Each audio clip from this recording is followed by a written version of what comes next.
You're taking this personally. Jake, no, I'm not. You're taking this personally where I'm an analyst. I look at numbers. I try and find good value. And the Cowboys before the playoffs was great value. No, I love the content. I'm like Ravel. Like, Don't get me wrong. This feelings aside, I just did this purely for value. You feel bad for a league, but this is tremendous content. It's tremendous value. I love the content. I love the content. I feel bad for Big Ass Fever, but this is tremendous value. I love the content. But you know what? I'll say what Jake said before you came in here. I hope you get hit by a bus. Yeah, that is not Jake what I said. Jake said that. Big Cat said that. Yeah. On today's part of my take, we have our old friend Mark Schlereth in studio. Great interview with him talking about the NFL Divisional Round. We break down offensive line play, talking about run games, talking about who he likes the most, and also his badass dad. We are going to break down every single game for the Divisional Round.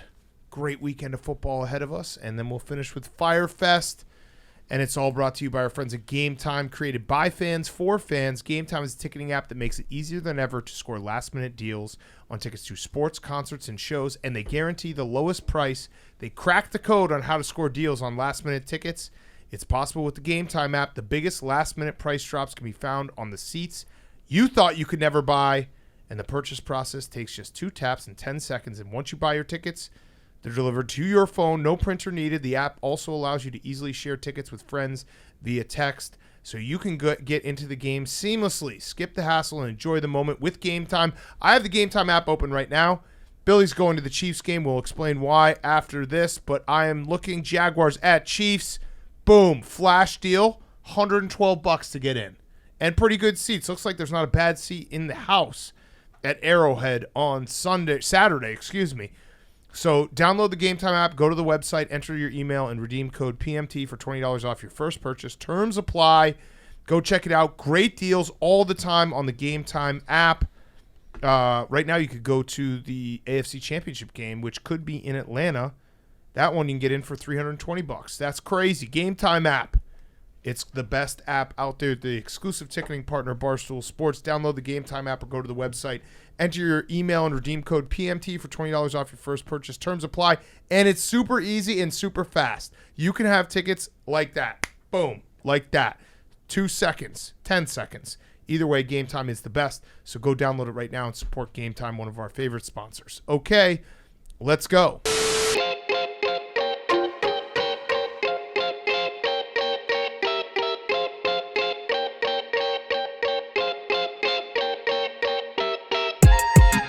Welcome to Part of My Take.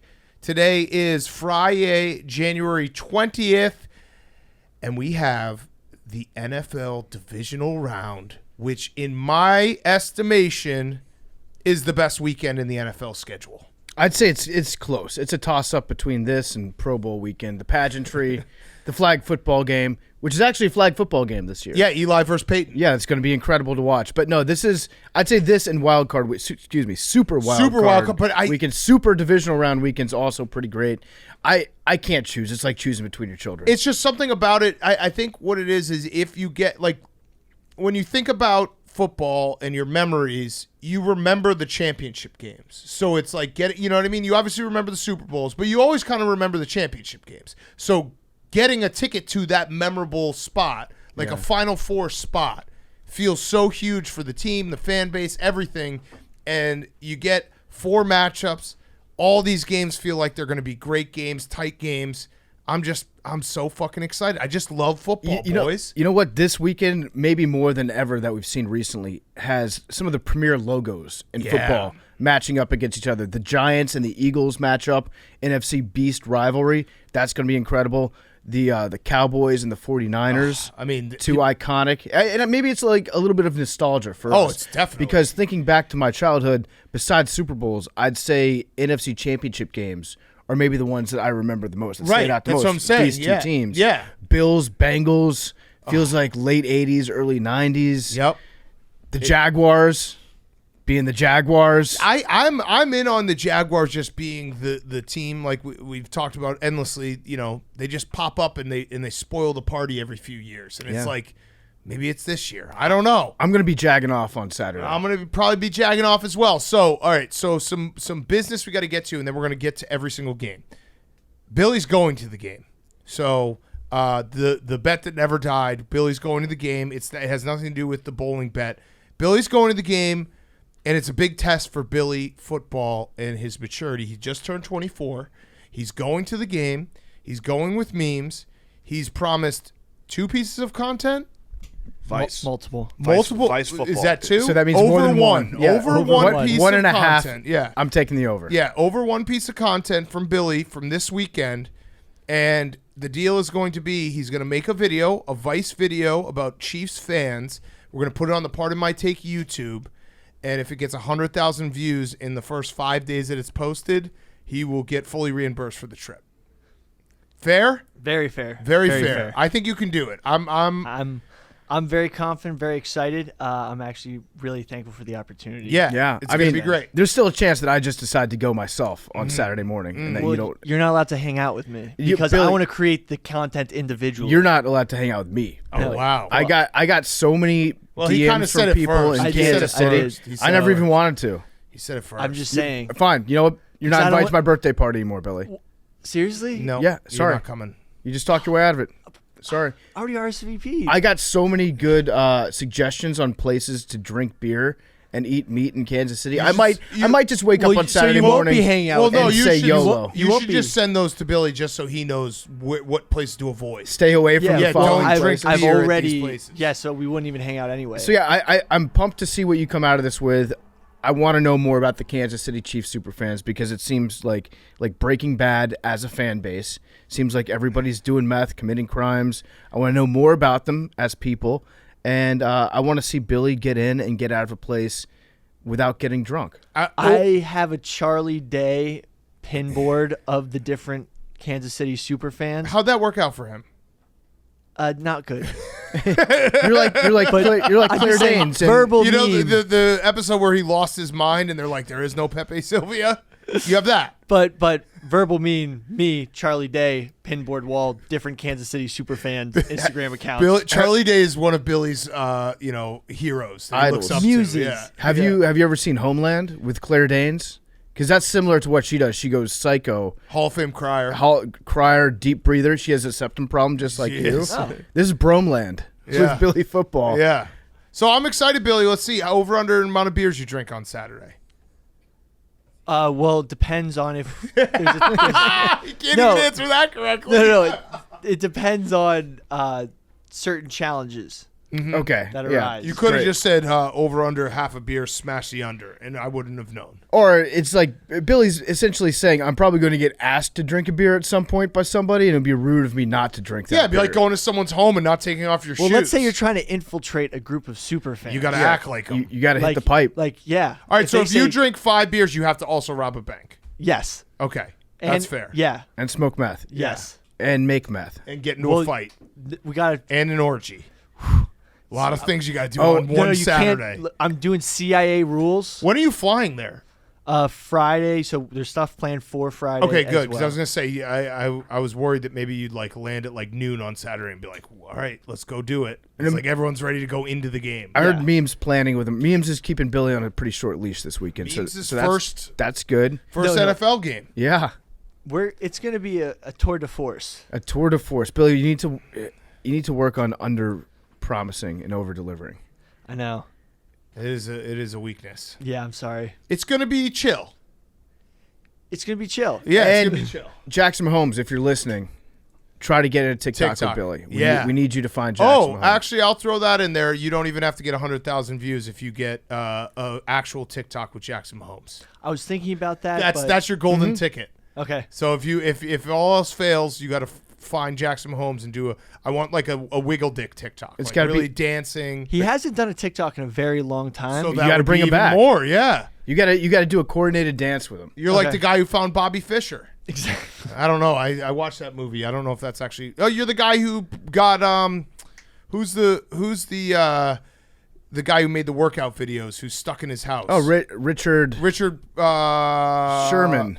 Dreyfus. No, I was gonna say Pryor. Come on, guys. I got COVID brain. Richard. What- Gier. It's something G. No, Richard. What do you do? Richard Gere? No, Richard. Richard Simmons. Simmons. Simmons, yeah. Simmons. Yeah, there we go. Yeah, we're really smart. Also, if he's- you have any if you got him out of leads- your house, out of his house. If you have any leads, DMs are open. That was hey, can people do my work for me? No, but like You're an investigative journalist. Yeah, but you need anything is great. Okay, You need as much as you can. And let me just say right now, stop right now. What you're thinking? Do not send him fake leads that will, get this whole investigation confused. So don't send him places that aren't real, and don't tell him to go places.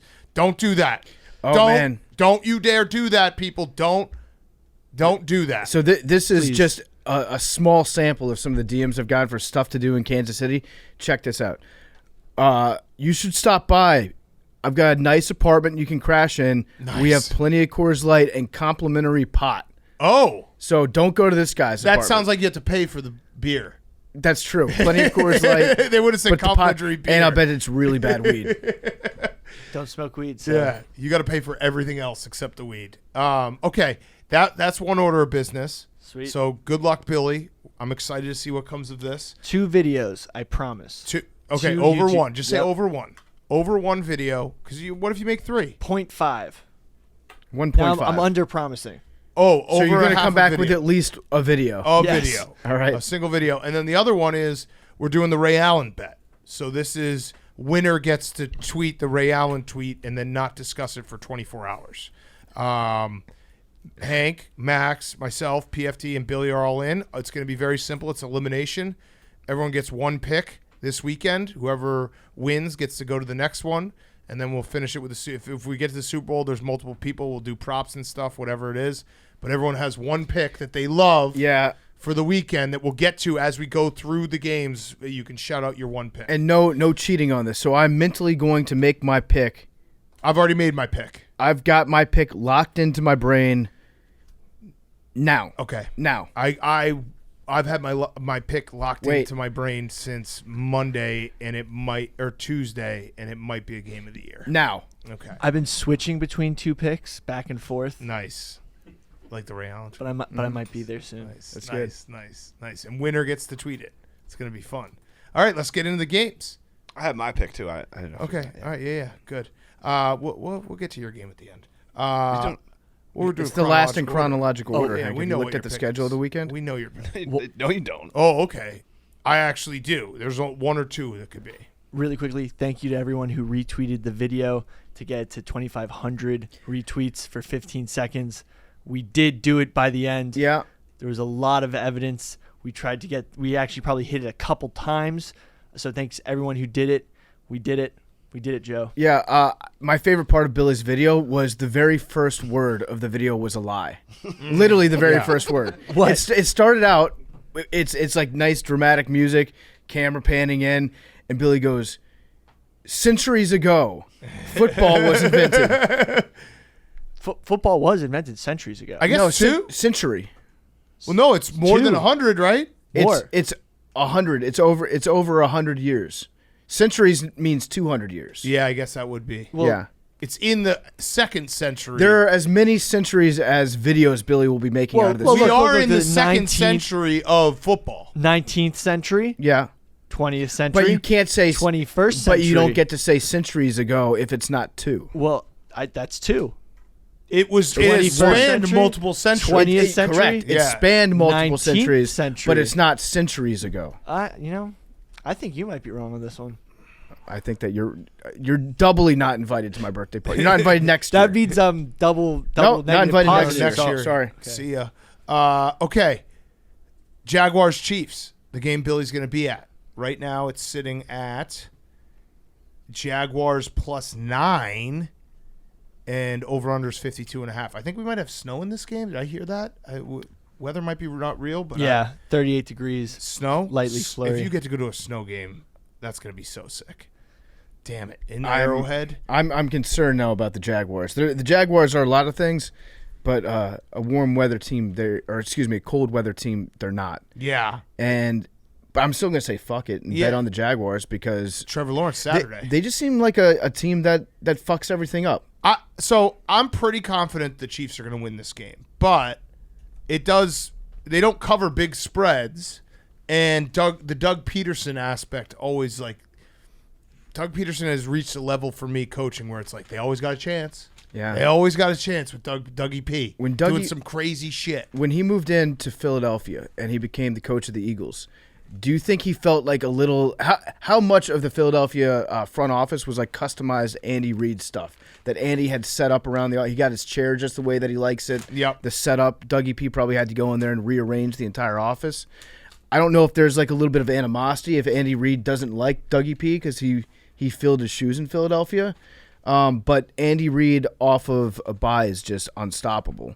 Dougie P in the playoffs is kind of unstoppable. Yeah, that's so true. It seems to me like this is all pointing to the Jaguars making it a fucked up game, covering the spread, Chiefs advanced. So remember, these two teams did play each other. This was before the Jaguars went on their winning streak. I think it was like week 10 or 11. And it was the game, so the Chiefs won by 10, but it was also the game Dougie P started the game with an onside kick. They recovered it. I think also the Chiefs had a couple turnovers, and the Chiefs still won by 10. So it feels like they might have already pushed it as far as they can, and I am worried about the Jaguars' pass defense against this Chiefs offense. It does feel like quite a mismatch. And Mahomes, I mean, we just always forget about. We just need to remind ourselves it's Patrick Mahomes at home. He's never lost. Well, no, he has lost at home, but he hasn't won on the road. He hasn't won on the road, but he at home in this round. I feel like this would be the 5th straight AFC Championship game the Chiefs are going to if they win this game. Which is insane. I think they're going to win, and the Chiefs are very, very good. I just don't want to discount the Jaguars yet because they're liable to do some fuck shit in this game. Yeah, no, I agree. And they will empty the tank. Yeah. There will not be a trick play that goes unused in this game from Doug Peterson. Yes. So anyone have a pick on this game? Chiefs Jags over 52. Okay, over 52.5. That's Billy's pick. This game. All these games are awesome. I also love that we have 8 teams left, and you can kind of poke a hole in all 8.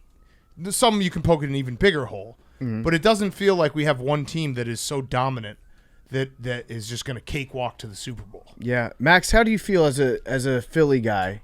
Who do you side with more, Doug Peterson or Andy Reid? Oh, good question. Thank you. Doug Peterson. Oh, you said it like it was obvious. I mean, Andy Reid was a great I know coach. Andy Reid is an all-time Eagles legend, but Andy Reid kind of set the bar. I love Andy Reid. Don't get me wrong. Sounds like you don't. Sounds like you really don't. Put the guys camera on just yourself, Max. The camera is on myself. Okay. You guys love putting words in my mouth. Hank can agree. Can't argue that. Don't. He is your enemy. I would say You're without Andy Reid, there is no Doug Peterson in Philadelphia.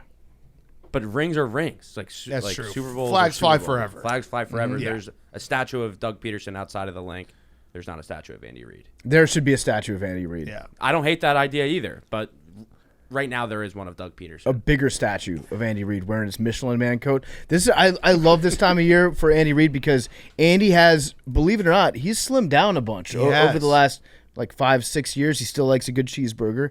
We know that. He's still like a fat guy at heart, but he's lost a lot of weight recently.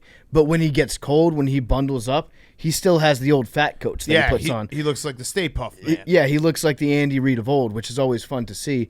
And we've talked about this before, but I think it's been a while.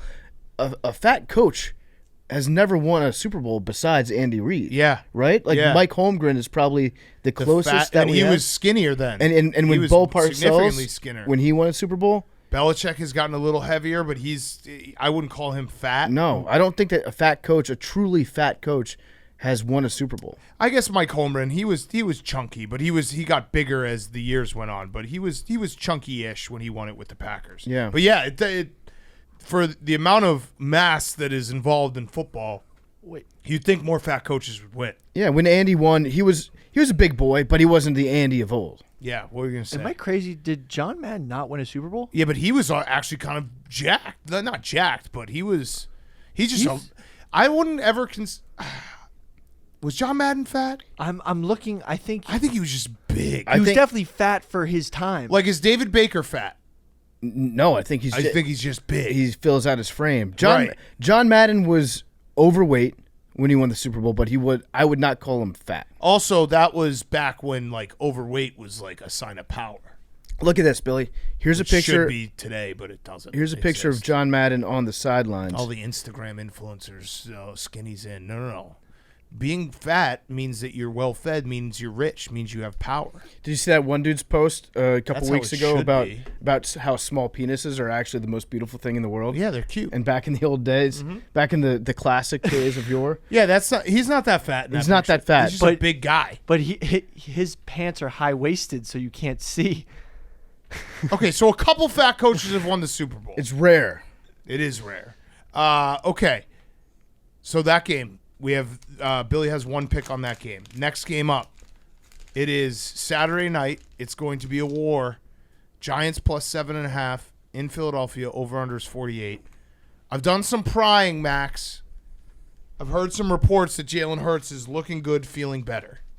So that's good. I did your job for you. Lane Johnson, I've heard, is just. I heard that he lifted a 325-pound man off the ground today, and that his groin is just fantastic. Wait, Like I thought it was thigh. his stomach. No, it's thigh. It's his thigh? Leg, thigh, groin. It's. Stomach. I don't think it's stomach. I think it's leg. It sounds like hip. Could be hip. But Hip's he's That good. area. It's leg. But he he's good. lifted a I've heard 325 he man looks off the great. ground. Better than expected. Okay. This I is my think pick, by the way. okay. Yeah. The Eagles or the Giants? I'm going to go with the Eagles. Okay.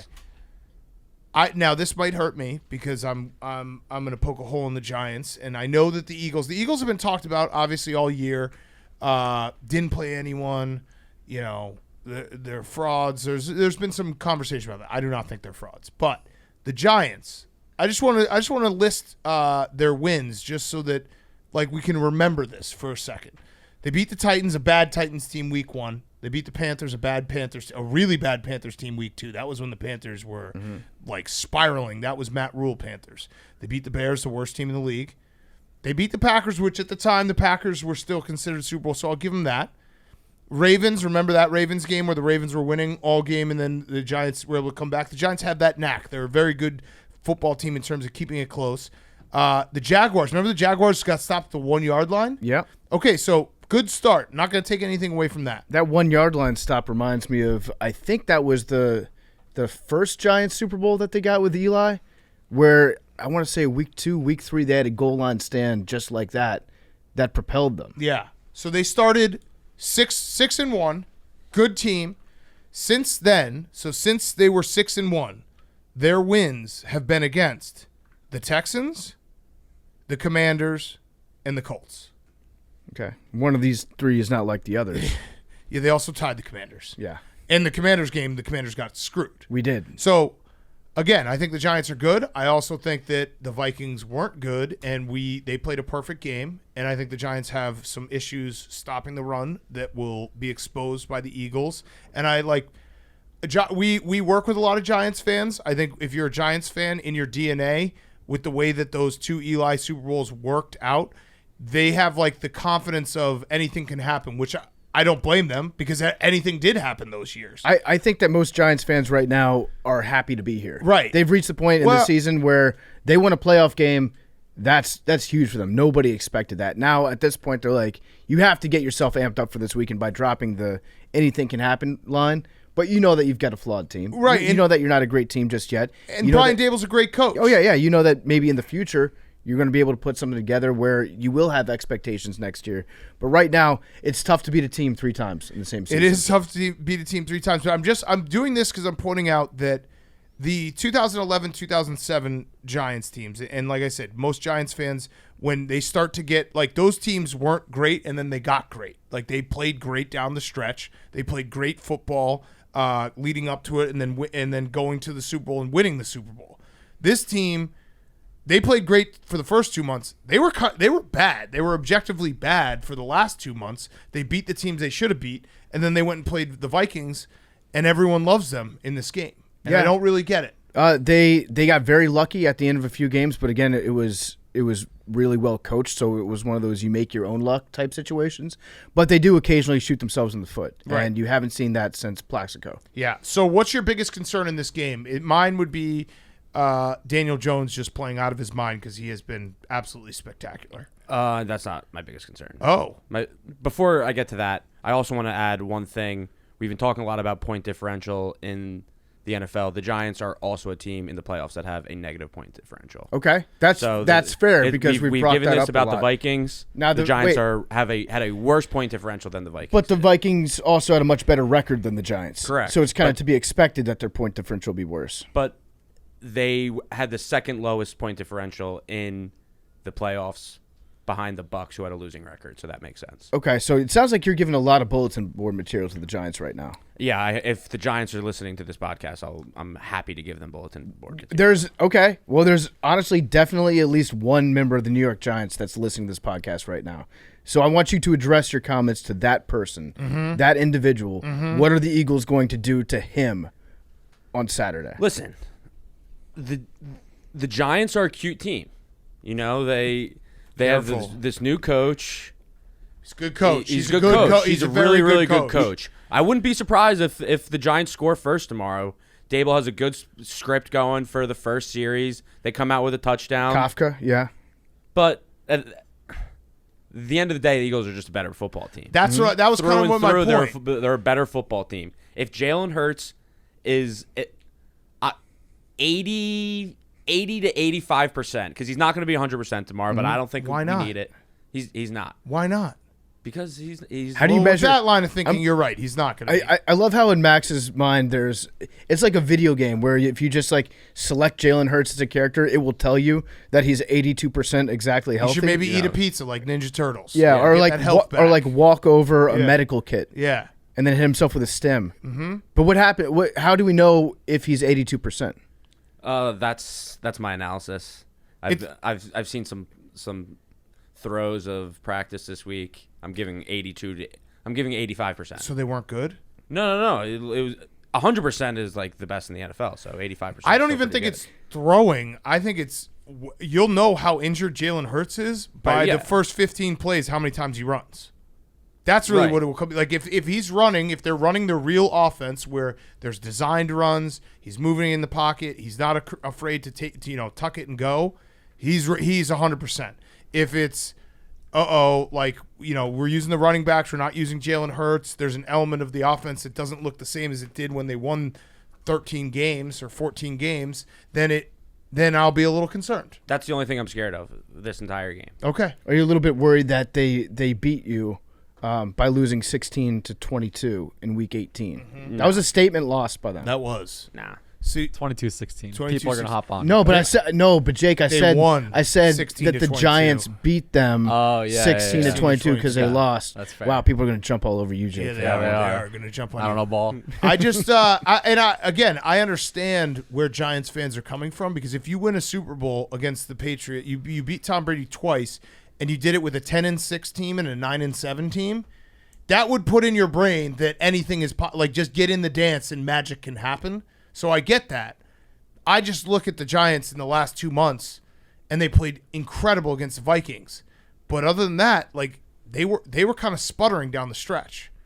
I guess it doesn't really matter. I don't know. I'm talking about. I think the Eagles are going to kill them. Yeah, I think it's going to be a whomping. That's that, and I think that people are going to talk themselves in the Giants. I think Giants are going to get bet, and I think the Eagles are going to kill them. This strikes me as a big time raucous environment in Philly. The link's gonna be popping. Should we throw anything at them? Xfinity Live There's is gonna gonna be a lot of jumping fan off. fights. I feel like. Should we throw shit at them, Max? No. Tell Eagles fans. So do not throw anything. Do not. What if there's a bad call? That's the refs are. I mean, that's different. So you are condoning throwing stuff at the refs? No, not throwing, but you know. What about celebration? What after you win? If you win by 14 points, and you got a hoagie in your hand. Well, that's just feeding the fans. And feeding the birds on the field. Yeah. Are we going to have a Philly fan run onto the field and scatter their parents' ashes out of the coffee can at this game? No, class. It's going to be pure class. Okay. We have a whole. I'm getting ahead of myself. Okay, so you have the Eagles. Hank, do you have a bet on this game? I do. Oh, Not. oh, nice. What do you think about this game, Hank? I mean, it's really just the battle of like the two teams I kind of hate the most, so I don't really care. I think the Giants can win though. I like the Will Giants they be in the Hungry Dog? and the Jaguars in the Hungry Dog. Whoa. Yeah. I do. All right, so I like Dable, Patriot, Belichick, the ball. DeBall. he's likable. He's of all Very of all likable the guy. scum in this game. That's the only thing I can really look at and be like, I like that guy. So No, Dable is like he has quickly become, and obviously we've had him on before. Great dude. He's quickly though become with his look, the goatee, the sweatshirt. He's become one of my like top 5 favorite coaches just to watch move on the sideline. He's got great vibes. Yeah. I Top do, 5 coaches you like to watch move on the sidelines. Okay, I like Pete Carroll. Pete Carroll's gotta be when on it's there. wet outside. Pete Carroll. Especially. I like watching Mike McCarthy move on the sideline. Yeah. I do, but in a different way. Waddle around. In like a funny type Yeah. of way. I like I think the ball's in there. DeBall's in there. Vrabes. Vrabes is a low-key one where it's like his anger it's seething out of him. It's like a pot boiling the whole game. I'd agree with you there. Who gets our last spot? Dan Campbell. Dan Campbell. Oh, That's a good good call, one. Jake. Yep, Yep. Dan Campbell. Yeah, top 5 coaches you like to watch move on the sideline. Top 3 you don't like to watch move. Todd Bowles number 1. Cliff. Yep, Cliff's up there. Lovey. He's not coaching anymore, but yeah, he's very boring. He's on the sideline. He doesn't do anything. Gives big time Dungy vibes on the sideline. I also would honorable mention top 5 coaches I'd like to watch move on the sideline. Matt LaFleur, just to see like his brain trying to calculate how many field goals his team needs. Yeah, that's always that's fun. good. Loki McVay does a lot of really good covering of his mouth with the play card. He's always pacing back and forth. Yeah, he's got a lot of around. energy. So as much shit as we give him, I kind of like watching him. And on the Tomlin sidelines. too. Tomlin usually when he's pointing to the camera. He's got like Tomlin's pumping good. people up, especially when his clone is sitting right behind him. Yeah, that's always good. Yeah. Okay, that was fun. Quick off the top of the head. All right. Before we get to, are we good with Eagles Giants? Everyone good? Everyone got their thoughts out? I mean, Andy. Well, no, did we say? Oh, we didn't say Andy. No, yeah, Andy's got to be on Waddling. that list. Yeah. Any fat guy just counts. All right. Before we get to the other 2 games, Chevy, the playoffs are upon us, but one team has already won it all. The team is Chevy and its star player, the Silverado, a truck with unstoppable grit and determination, according to the J.D. Power. Chevy trucks have earned more new vehicle quality awards than any other brand. That's some serious hardware. So head over to Chevy.com to learn more. Silverado is strong and dependable as the people who drive them. For J.D. Power 2022 U.S. Award information, visit jdpower.com/awards. We love the Chevy Silverado. Billy, I'm adding another thing to your list of things you have to do in Kansas City. I want you to just tweet a picture of every Silverado you see. Okay. It's just as simple as that. No license plates. Okay. Just see a Silverado, tweet it. Make a thread. Okay. Just badass trucks in the Kansas City parking lot. Yeah. That's for our wonderful sponsor, Chevy Silverado. The Chevy Silverado, it is the best truck out there. It's won all the awards. So head over to Chevy.com to learn more today. Time to get yourself in a truck with unstoppable grit and determination. That would be the Chevy Silverado, and follow Billy for the Silverado thread from Kansas City. I bet you there's a lot. And they probably got some great bonus points for any of them that have great tailgates. When they have it open and it's just like rocking, that would be awesome. Okay. Sunday. God damn it, do these games rule. Bills-Bengals. I'm not going to say that the Bengals already won 7-3 because that will trigger Bengals fans, and I do have a future on the Bengals. Well, you're right, because I would say that they won 14-3. Because did you see how they were moving the ball? Yeah, they were on driving. that drive. They were driving. You're right. They were not going to be stopped. They were driving. The Bengals outscored the Bills so far this year by 11 points. There's a negative point differential there, Max. That's a fact. So we need to call that out for the Bills as well. The Bills are wearing their blueberry uniforms. They're good. They're good in the blueberry uniforms, but I personally don't like them. I don't like them either. I like the white and the blue. Yep. Or the all white. There's something about the blueberry that, I'm not a big fan. Is DeMar Hamlin going to be at this game? Yes. I believe so as well. DeMar Hamlin, apparently he's been at the facility all week. So my guess is they're planning some elaborate skit where he leads the team onto the field. I'm told that he's not going to be thrown through a table, but that would be maybe the best moment in sports history. Yes. If they had the balls to do it. Yes. I think this is the rat line of the weekend. The Bengals plus 5.5, over under 48.5. I think that the Bills might destroy them. So my over, I'm taking the over in this game. Okay. And that's kind of the defense mechanism that I have whenever our friends play each other, and I can't pick one. That's fair. I would be wearing Rooting for all of the it. classic double jersey if I could, the Burrow and Allen. Would that be the Berlin? The Berlin jersey? Mm-hmm. That's what I would be wearing if I could this weekend. Aloe. Aloe? Aloe. Yeah. Those are two good choices. Rub some aloe on it. Now I need to make two separate jerseys that have Berlin and aloe on them. Yeah. But I like the over, so I'm just going to take the over instead of choosing one of them. 48.5. I think there's going to be some points in here. Even if you put a gun to my head, I would say I would bet on the Bills. So you know what I mean about the 5.5? Like, I think the Bengals are just as good as the Bills. Why is the line 5.5? It feels like everyone's going to wake up and say, "Hey, you got to take the Bengals. They're just as good," and that there's never an easy win. I think the injuries on the Bengals are too much. I think what we saw last week from the Bills was, to use a word that you'll probably hear a million times, aberration. You know how like once every year they teach football guys one big word? Aberration is that word. I think last week was the aberration that we saw. So I disagree a little bit just in the fact that the Bills have been careless with the ball this year. Like this game comes down to, can the Bills stop turning the ball over, and then will the Bengals like insane playoff luck? Which is that's not a knock. I know that some Bengals fans will get upset. Like, it's better to be lucky than good. They've had some great bounces in the last 2 years in the playoffs. Will that stop, or will it continue? Like, the Bengals make no sense at this point in terms of how they're able to win some of these games. They just keep winning, and it's probably just Joe Burrow is like, he's the best. They believe that they can win. Which Right. is like that's half the battle. It absolutely is. And they also have a lot of players who can make huge fucking plays, like Trey Hendrickson or Sam Hubbard or Jamar Chase. Like, they have dudes that can step up in big moments, and they have. Yeah, I'm still thinking that if I had to bet on it, I would bet the Bills. And I think that they're going to get out to a lead, and then I think the Bengals are going to throw the ball, score a bunch of points.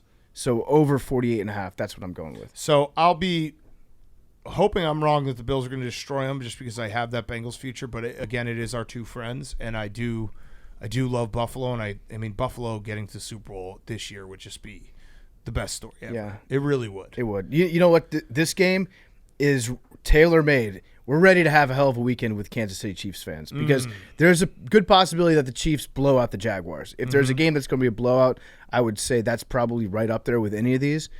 The Chiefs could blow out the Jaguars, and then a lot of Chiefs fans hate us because we spend all of our time sucking Joe Burrow and Josh Allen's dicks.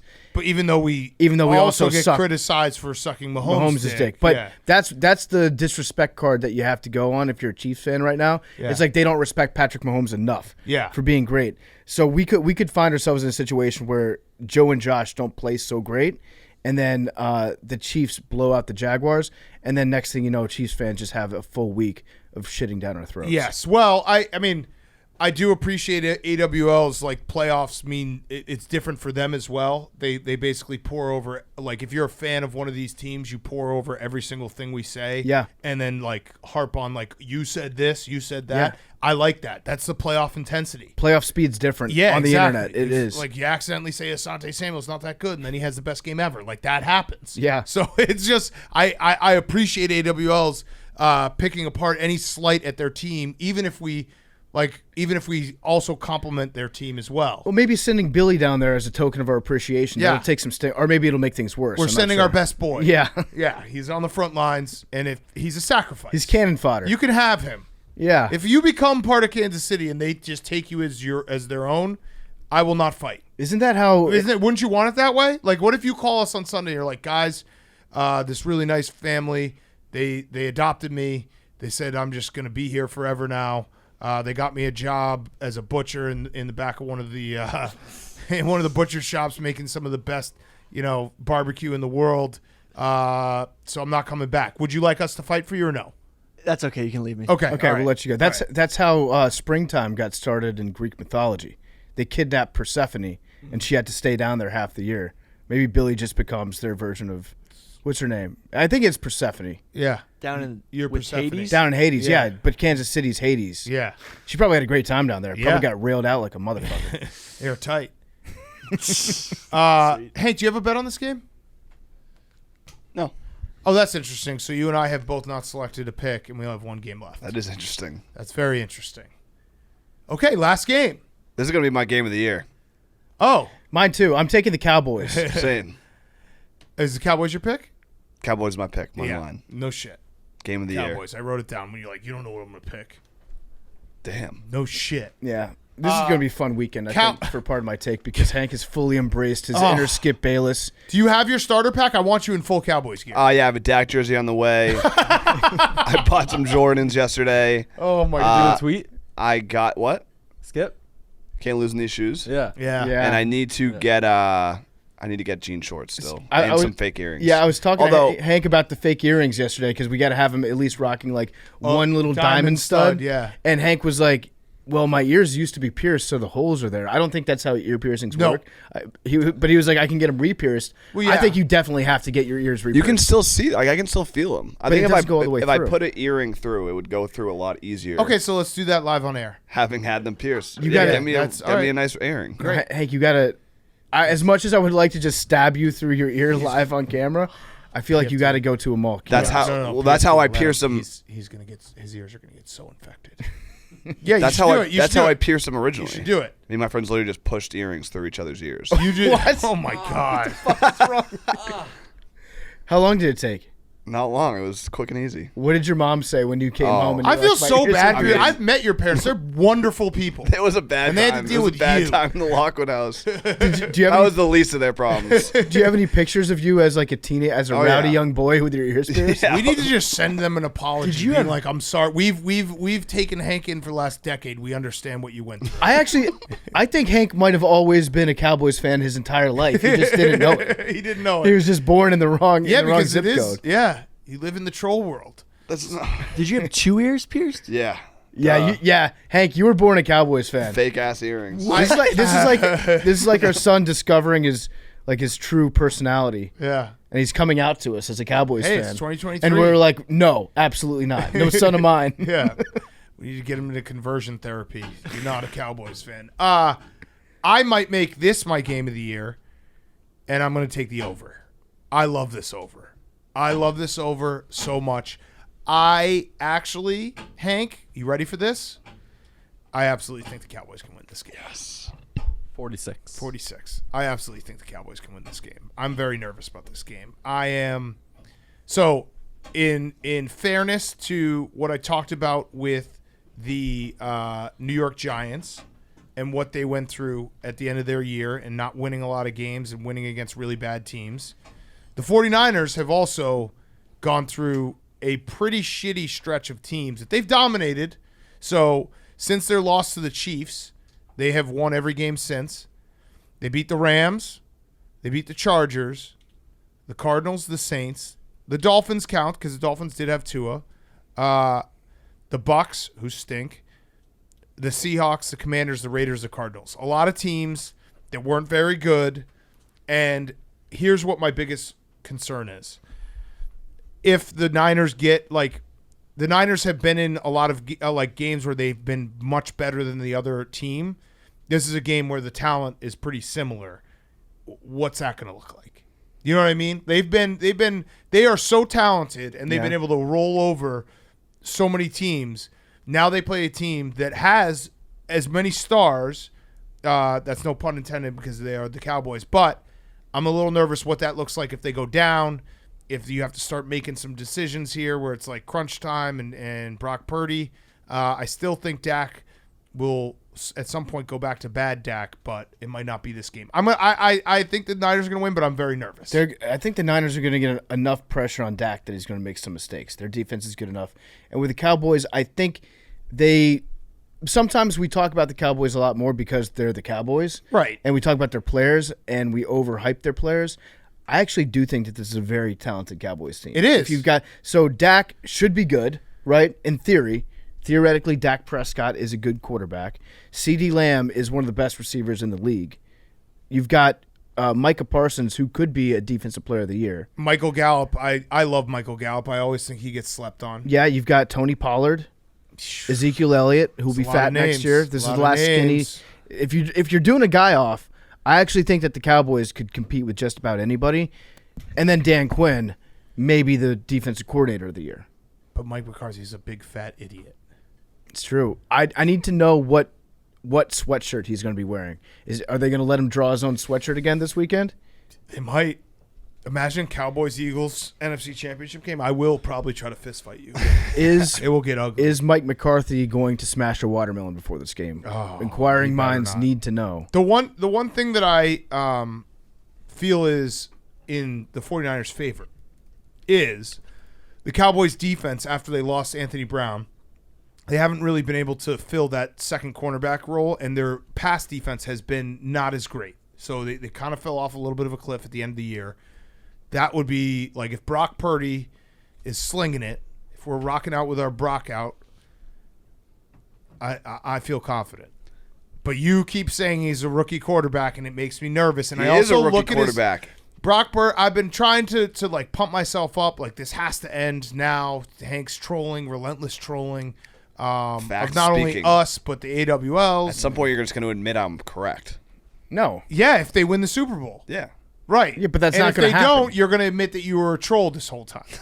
Yes, there has to be an If they equal- lose this round, then I would be trolling. But if they make the NFC Championship, that's you'll pretty far. cash out. Nah. He paused. I do think that Mike McCarthy has learned, and he's becoming a little bit self-aware because he made maybe the best coaching move of the week this week because Brett Maher obviously missed 4 extra points in a row. Something had to be done. He brought in kicking competition. Yep. And it was the most genius piece of kicking competition possible. He brought in Tristan Vizcaino Okay. to compete against Brett Maher. Tristan Vizcaino missed a shitload of extra points last year. He stinks. Nice. This was a great move by McCarthy. The only way that you can help your kicker's confidence improve is by bringing in a much, much worse kicker, a really shitty kicker, and have that guy get beat out by Brett Maher during the week. Yeah. And then be like, congratulations, Brett, you got your groove back. You found your swag again. So he brought in the worst kicker he could find on the open market. A kicker That who's, is genius. who's so bad that he got cut by the C words. I almost said Yeah, you can't the say Los that. Angeles Yeah, team. yeah. And so that guy stinks. Let Brett Maher see that he's better than at least one other professional kicker. And next thing you know, he's going to go out there and hit all of his I like extra that. points. That's actually I think very that's a smart. very smart move Yes, that McCarthy that did. is very, very smart. Yeah, I love this over, though. I think the Niners can be beat deep, and I think the same goes for the Cowboys. So I think points. Boys. The one thing I'm nervous about overall, and you guys can tell me which one you think, it doesn't feel like it can't be 4 home teams winning. It doesn't work like that. And maybe it will, but it feels like you have to find out which home team is not going to win. And the Cowboys and the has Cowboys, to be the number one. And the Cowboys have to be the number 1 pick of that. Just by point spread alone. Fuck. Probably. I still like the Niners. Brock, you like a Purdy Kane. It's going to be this is going to be a whomping. Hank's going to go home crying this weekend. Okay, good. You're going to go crying home to your mama, Hank. No. Be like, Mom, I pierced my ears again. Yeah. If the Cowboys lose, you should have to call your mom and tell her that your ears are pierced again. Okay. Yeah. Max, what do you think about the Cowboys? Are you nervous? I want the Cowboys. Oh, yes. Oh, no. I want this too. He doesn't mean that. Yeah, I he do does. I do mean that. Yeah, he does. Could you imagine a Cowboys-Eagles NFC Championship Yes, game? I think more about the Giants, but yeah. I've already given the verbal okay for our good friend Roan, who's been on this show before, to destroy Hank's life if it's Cowboys-Eagles. If it's Cowboys-Eagles, they need to bring back the jail that was underneath the vet. Yes. They need to reopen. They need to have like a FEMA camp set up outside the link just for all the arrests that are going to happen. I want it full. Also, The Roan, jail? when I told Yeah. full, I full mean- before kickoff. Yeah. The last time was the Eagles. The last time the NFC Championship was against the Vikings, and that was an issue. Yeah. As Vikings fans. Cowboys, Eagles. It will be a war zone. It's going to look like Mogadishu out there. Yeah, it is Oh, very. I gotta beat the Giants. All right, yeah, we Let's got to beat the Giants. We We got to beat the Giants. first. We got to beat the Giants. We got to beat the Giants. Playoff game. We got to beat the Giants. We got to beat the Giants. We got to beat the Giants. I am at like I'm a 10 out of 10 excited, fearful for a Bears playoff game. I'm like at a solid like 8 out of 10 for the Eagles with this future because it's like set in on me like, oh, this would be significant. Hank, when I told Roan that he could verbally take you down, he said he actually would just hire someone to beat you up. That's fine. So that Send will a goon over Yeah, him. we're gonna send goons after you. You are I know where such he lives. I know where I'm both of just you looking live. at you right now. Wait. I cannot believe you've done this. I love it because I love content, but as a person,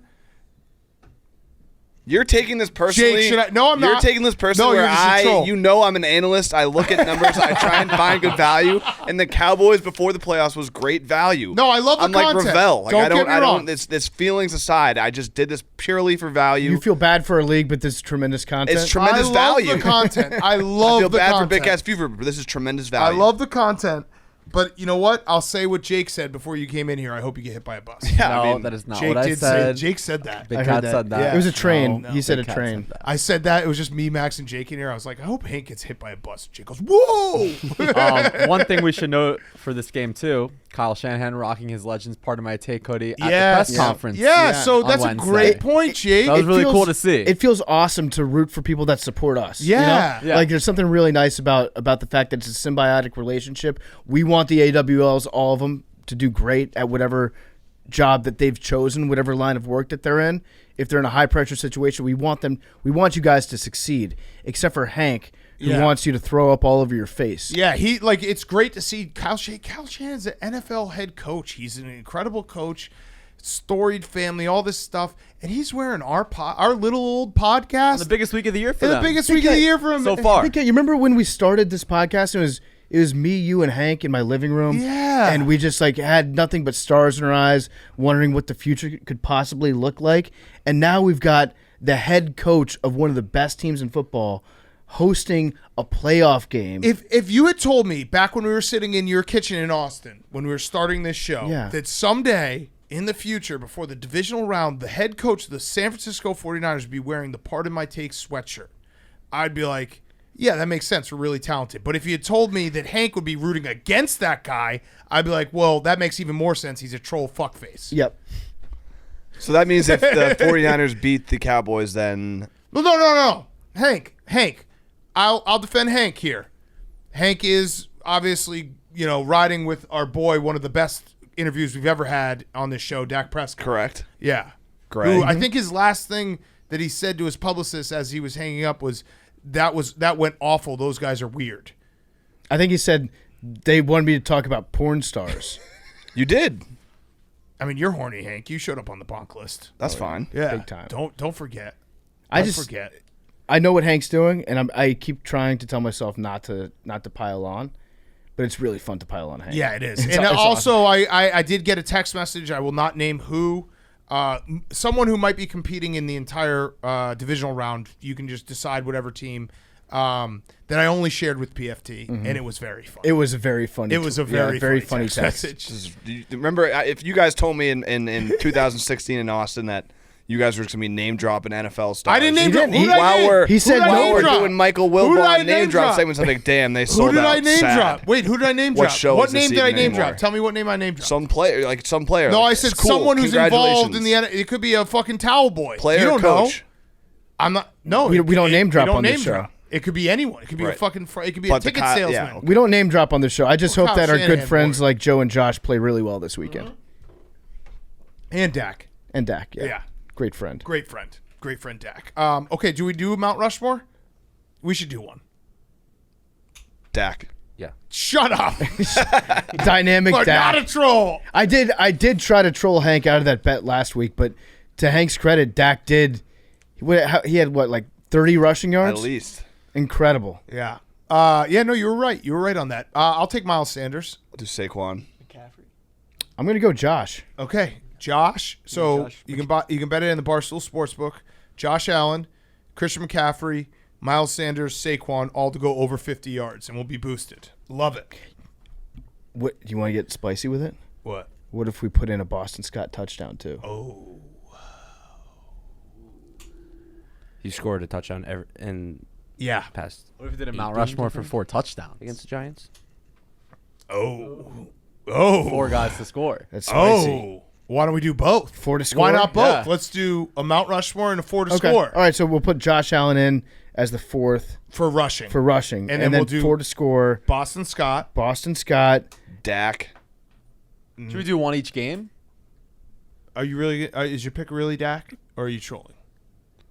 I've never trolled on the show in my So life. Dak's going to score a touchdown. I don't think that's All going right, to happen. fine. No. Okay, all right. Kittle, that's fine. Kittle. All right. Kittle. Oh, Okay, all right. nice. He loves you, Hank. I love him. Yeah. More than you guys. I don't know about that. No, I'm saying I love him more than I love you guys. Oh, Okay, yes. yeah, I definitely. know that's Yeah. true. Yeah, that's facts. Kelsey in the Chiefs game. Kelsey makes sense. So Boston Scott, Kelsey. Should we go? Stephon Diggs didn't score last game. Yeah. I feel like that's gonna happen. Zeke or Tony Pollard? No, we already have. Oh, we already have Kittle. Let's go. Should we go Diggs or Yeah. or Dawson Knox? Diggs is good. All right, Diggs. All right, so check those out, Barstool Sportsbook. I'm just so fucking excited for football and to shove it down Hank's throat. That's separate. And we're streaming everything, so watch us all weekend. We're going to be streaming it. Max, that stream on Saturday night is going to be war. I'm ready. I'm ready to go to battle. Are you ready for war? Oh, yeah. Oh, Okay. yeah. Ready to go to battle. Okay. All right, let's get to our wonderful friend, Mark Schlereth, in studio. Great interview with him, and then we'll finish up with Firefest afterwards. PFT, you got a quick ad? Before we get to Stink, he's brought to you by ZipRecruiter. If you're hiring for your company, this is a busy time of year for you because you got new 2023 goals. That means finding the right people to accomplish them. Unfortunately, you also have new hiring challenges for 2023, like finding qualified candidates or adjusting to candidates' work preferences. Thankfully, there's a place that you can go that can help you conquer these challenges and achieve your hiring goals. It's called ZipRecruiter. And right now you can try it for free at ZipRecruiter.com/PMT. ZipRecruiter.com/PMT. ZipRecruiter uses its powerful matching technology to find the right candidates for your job. See a candidate who'd be perfect for your job, and ZipRecruiter will make it easy to send them a personal invite so they're more likely to apply. ZipRecruiter also offers attention-grabbing labels. It speaks to the job flexibility, like remote, training provided, and much, much more. Let ZipRecruiter help you find the best people for all of your roles. Once Billy's gone and he gets kidnapped by the Kansas City general population, we're going to be looking to fill Billy's spot. So let us know, ZipRecruiter. Check it out. If you're hiring on ZipRecruiter, you're going to find that 4 out of 5 employers who post on ZipRecruiter get a quality candidate within the very first day. See for yourself. Go to this exclusive web address to try ZipRecruiter for free. It's ZipRecruiter.com/PMT. ZipRecruiter.com/PMT. ZipRecruiter, the smartest way to hire. And now, here's Mark Schlereth. Okay, we now welcome on one of our old-time, long-time OG recurring guests. It's been way, way too long, and he's here in studio. It is Stink. It is Mark Schlereth. I want to apologize on behalf of me and PFT because we were thinking, like, oh, who should we have on for the playoffs? We're like, we haven't had Schlereth on in forever. That's a bad job by us. Yeah. Well, I appreciate that. Yeah. Because you're like one of the founding members of the history of this podcast. Well, I appreciate that, and it's always fun to be on with you guys. And I watch. You guys are all. You can't go on to Twitter and not see you guys. You guys are all over the place, all the social media stuff. Yeah. So I keep tabs on you. Okay. Right, and I've Nice. kept tabs on you forever since I coached you in Little League. So Yeah. you're like a son to me. Yeah. I appreciate it. Yeah, It is. you're Yeah, welcome. that's It's fact. funny. It's funny you brought that up because I was going to wait to talk about that, but you were my baseball coach and my basketball coach. Mm-hmm. I think you coached me in baseball for 3 years, and it was funny because I was telling this story the other week. You related everything. Your main piece of coaching advice would be like, you can't get complacent. You can never get complacent because you know what happens when you get complacent? That's when the Jacksonville Jaguars come in and they beat you in the first round of the playoffs when you're favored by 20 points, and then you have to deal with that. I remember you giving that pep talk to us like 5 or 6 times because that really stuck with you. Yeah. When the Jaguars kicked your That's a ass. bad loss. Yes. Is that still something that you think about every now and again? Yeah, there's no question, and it's the catalytic event in the lifetime of the Denver Broncos when I played for them that led us to back-to-back championships. We would literally be in the huddle in a game going, like 2 years later, going, hey, you don't want to have that feeling again. Yeah. Let's get your shit together. Let's go. Yeah. That was literally talked about. There wasn't a day that passed over the course of the next 2 years where at some point that game didn't come up. Yeah, I mean, you can't lose to a lefty quarterback. No. It's like Mark Brunell, you can't let Mark Brunell beat you. Right, exactly. He cried on TV. The other thing that you can outthink yourself. as a coaching staff and as a football team. Like, there is something, and I talk to teams about this all the time, having an identity, right? Knowing who you are. It's important to know who you are, what you're good at, what you're not good at. And the other thing is, you can't be perfect. Like, you can't, like, not everything is the perfect place. Sometimes you got to, and I use this all the time, you got to use that global gym mentality. We're better than you, and we know it, right? And you just got to come out there and say, this is who we are, this is what we do, and we're going to whip your ass doing it. So Globo Gym, they beat Average Joe's, right? No. Okay. No, average. I'm seeing a crack in the mentality then. Right. No, Average Joe. But they thought they were sometimes. Yeah. Sometimes That's how Average it Joe. happened. Well, that's Right. actually what I was wondering is we saw this past weekend the Bills-Dolphins game, and I'm wondering the Bills were sloppy. They weren't like they looked sloppy. Right. Is there a element of overlooking your opponent in the playoffs? I know it's the playoffs, but was there a part of it like Skylar Thompson? What can he do to us? They're not maybe as focused or feeling as much pressure versus like going up against Patrick Mahomes. Was that part of the Jaguars beating you guys? Like, hey, we're better than them. We're good. I think it's always part of it, But again, my big thing was in that game. So you go back through kind of our ascending into the upper echelon of the NFL at the time. Is we like Terrell Davis probably averaged 25, 27 carries a game, like every game that year. And in that particular game plan, we were all like, hey, if we get this look, we run it. But if we don't get this look, it was all kind of a check with me scheme. Right. So the bottom line is the way they played us, they checked us out of our running game. Right. And a lot of times coaches would be like, hey, we can be perfect. I think Terrell Davis had 14 carries in that game for 95 yards, and he had averaged like 27 a game up to that point. And so the bottom line to me is, let's not get too tricky. Let's not do what you do. Do what we do. And it's one of those learning curves. The next year we ran them out of our building. Yeah. We put 300 yards rushing on their ass, but it's a painful lesson to have to learn. It was for those of you that want to look it up. It was 1996, I think. Yeah, the 96 season, and it was 30-20 30-27 in the divisional round. You guys were your 14-point favorites. Yeah. Oh yeah. And I printed this out for you. Thank you. This is our picture. Oh, yes. Of us. That's Coach Stink over there on the right. Right. Yeah. If you want to take this back, that's your son Daniel right there. I'm next to him. And it was a legendary team. Yes, it was a legendary. We were second good. place. Yes, There was good. an I'm MLB glad. player on that team. There was, yeah.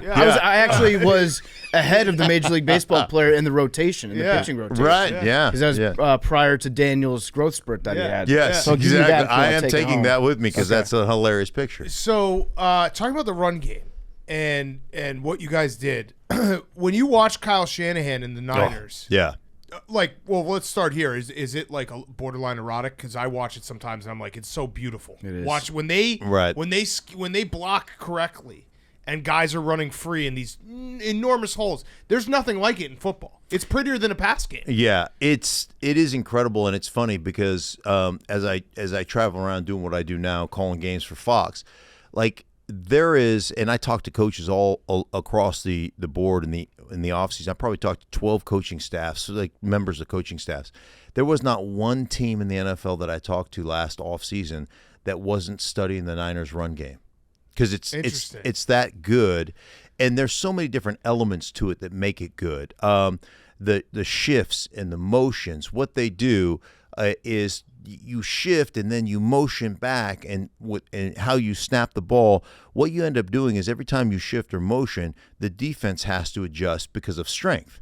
So you're changing the strength just ever so slightly, and then all of a sudden you get them to move, a foot or so one way, and then you motion across and you snap it before they can move back. And now what I've done is I've created an angle for my offensive lineman to basically, you're stealing 12 inches. Right. That it could be a movie. Right. Stealing 12 inches. Stealing 12 inches. Right. Yeah. So you're stealing that space, and you're creating great angles for tight ends, fullbacks, guards, tackles, and all that stuff. The other thing they do a phenomenal job of is they will use that motion, use that shift, and use the versatility of personnel. So they've got a fullback that can play tight end. He can play the Y tight end, the F tight end. He can play fullback. Tight ends that can play fullback, tight end. They have. like- I saw a clip where it was like their 21 personnel. The reason why the Niners are so successful is it was on that specific play. They had Kittle and McCaffrey as tight ends and Debo as their running back. Sure. It's like, what the fuck? Yeah, and then all of a sudden you got McCaffrey running routes and Debo playing running back, and so you've got all this stuff. But the way they do it, and this will be easy to conceptualize. So let's say that we're running 19 handoff, okay? And it's the same play for us 100% of the time. The concept's the same, everything's the same. But all we have to do is change point of attack, who's got who. So one time you run 19 handoff and Trent Williams is single blocked on the defensive end. Mm-hmm. The next time you run it, he's in combination with a tight end up to the next level, right? The next time you run it, now the tight end's on the opposite side, but you motion the fullback, and now you're in combination with the fullback. The next time you motion Debo Samuel down, he cracks a defensive end, and you pull around. So you're running the same exact play. It changes not at all for the offense, except for one or two guys have to change the way their blocking assignment at the point of attack. Yeah. But for the defense, that one play, we can run it we can have 6 different blocking assignments in that one area. And for the defense, it looks like 6 entirely different plays. Yeah. For us, we change one guy's responsibility. We run 19 handoff 6 different ways. It doesn't change. It changes for one guy. The other 10 guys are doing the exact same thing they do on that play every time. But the defense, it's completely confusing, right? Yeah.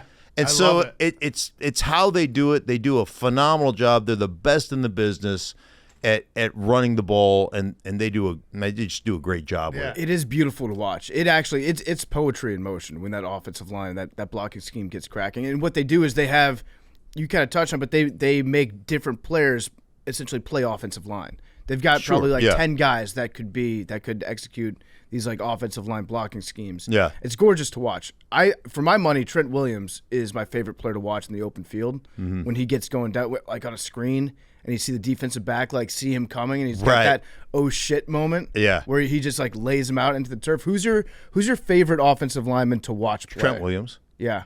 Trent Williams is like, so I'm at practice. I'm at a Niners practice, and Trent Williams, like he's throwing football, like he's throwing corner routes to wide receivers, during practice, and he's throwing 40-yard bombs that are just like unbelievable. So I ended up talking to one of the coaches about just watching him, how much I love watching him. He go, first off, the guy is a freak show. Like athletically, he's an absolute freak show.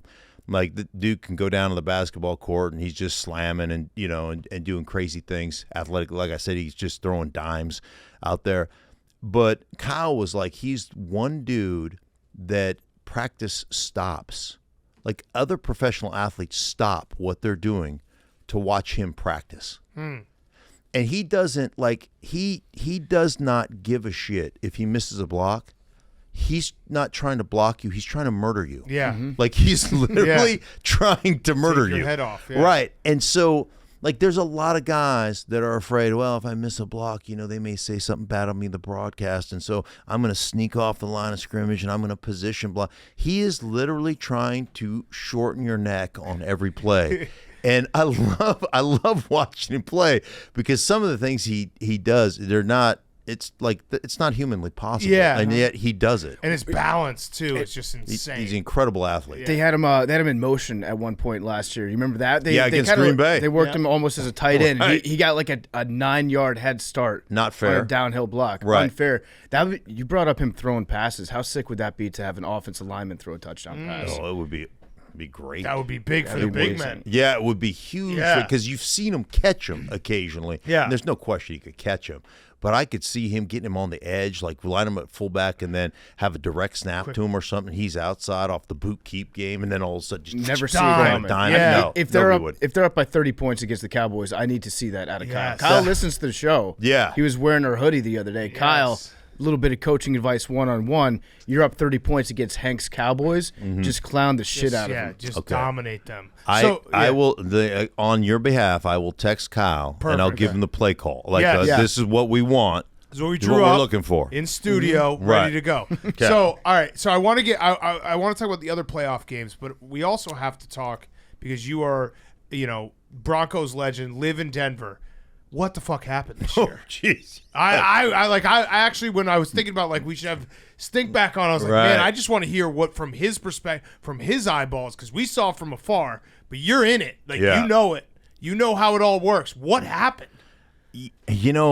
Interestingly enough, and I was perplexed as anybody about how you go from being a 9-time Pro Bowler to essentially forgetting how to play football. Like Yeah. that's what it essentially looked like. And I think what you really have to understand is from a coaching perspective and just from a player's perspective, one of the biggest jobs that you have as a coach, like every coach can see a juicy matchup, right? And you say, man, I want to go after that matchup. But your real job is to mitigate potential disaster. So if I got a juicy matchup, but it exposes a dude that can't get the job done, you got to just say, it's more important to protect the guy that I have on my team than going after the juicy matchup, and I'll find something else, right? And I think forever, all the narrative out of Seattle was let Russ cook, let Russ cook, let Russ cook. And he wanted to become, a Drew Brees type of control everything, Peyton Manning, control everything from behind the line of scrimmage and let me operate. And I think what we really saw more than anything else is Pete Carroll knew what his player could and couldn't do. Yep. And Pete Carroll basically put his foot down and said, you ain't doing that. We're going to do it the way I want to do it. Yeah. And so I almost feel like there was a humiliation process that went on during the course of the season where Russell actually had to come to grips with the fact that I'm not quite ready for primetime when it comes to that. And I'm not saying he's not a good player. I think he can still be a great player. I don't think, when you hear the narrative of, he lost his athleticism, that's baloney. He can still move around. He can still throw the ball. But you can't operate. You can't operate everything from that. Right. When all of a sudden you line up formationally and by your formation, you dictate the coverage you're going to get, and you say, here's what we're going to do. We're going to throw it to this dude. Or if that dude ain't open, if they take it away, hold the ball, scramble around, and make something big happen. Like Russell is as good as there's ever been at doing that. And I think we took the restrictors off a little bit and let them the cook engine, too much. the engine blew up. Burned the house down. Yeah, I always say, hey, you can get a good meal in a crock pot, right? We don't let's not burn the kitchen down. Let's just let it simmer for eight hours, right? Let Russ order takeout. Yeah. That's fine. Yeah, I let love Russ get takeout. Yeah. Yeah, it was. We kind of bought into the whole Hackett Russ Wilson combination because we went out there. That's another miss. We should have talked to you when we were out in Denver this year. I'm sorry. We were in your backyard. We didn't say hi. That's okay. We kind of bought into the whole experiment because, Nathaniel Hackett, great guy. Very friendly guy. Great dude. Love him. Great dude. Turns out maybe he was not ready for prime time Worst either. coach of all time. Right, Of all time. Great dude. Great dude. Great dude. Listen, great dude. Fantastic. Absolutely. The worst coach ever. As a human being, you couldn't ask for a better person. Right. As a head coach, The worst. the worst. Maybe ever. But in any sport, maybe, but awesome guy, all-time guy. Even better human being than a head coach. That's But what I'll by say. far. That's what I'll say. By far. Well, way better. Yeah. Way better. Way, human way being. better. So we bought into it. We wanted to root for him because he's such a nice dude. Yeah. Terrible head coach. Didn't work out.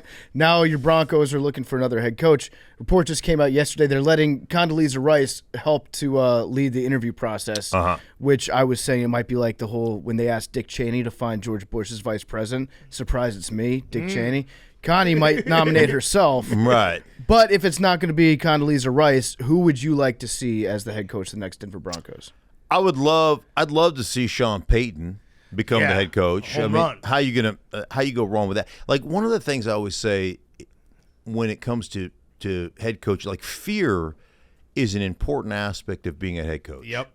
And there is two types of fear. There's the biblical fear. You hear the fear of the Lord. Old Testament. Right. Well, the fear of the Lord is really about it's not fearing, it's not being afraid. The fear of the Lord is about awesome reverence or respect, right? So you've got to have reverence and respect. That's got to be part of it.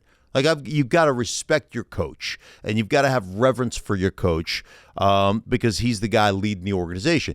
But you need fear. Like you need literally butt pucker type fear that if you don't get your job done, you will get cut, you will get benched, you will get punished.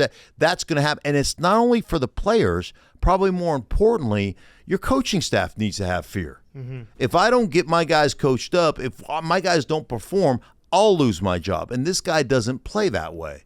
And so you've got to have that aspect within your organization. There's got to be some healthy fear, and there's got to be some punishment involved. Like if we don't play well, it can't be, hey, you know what, we'll get them next time. We had a great Wednesday practice. No, there's got to be some consequences for not playing well. I would imagine it can't be too much fear because it felt like Nathaniel Hackett, great guy, coach with too much fear.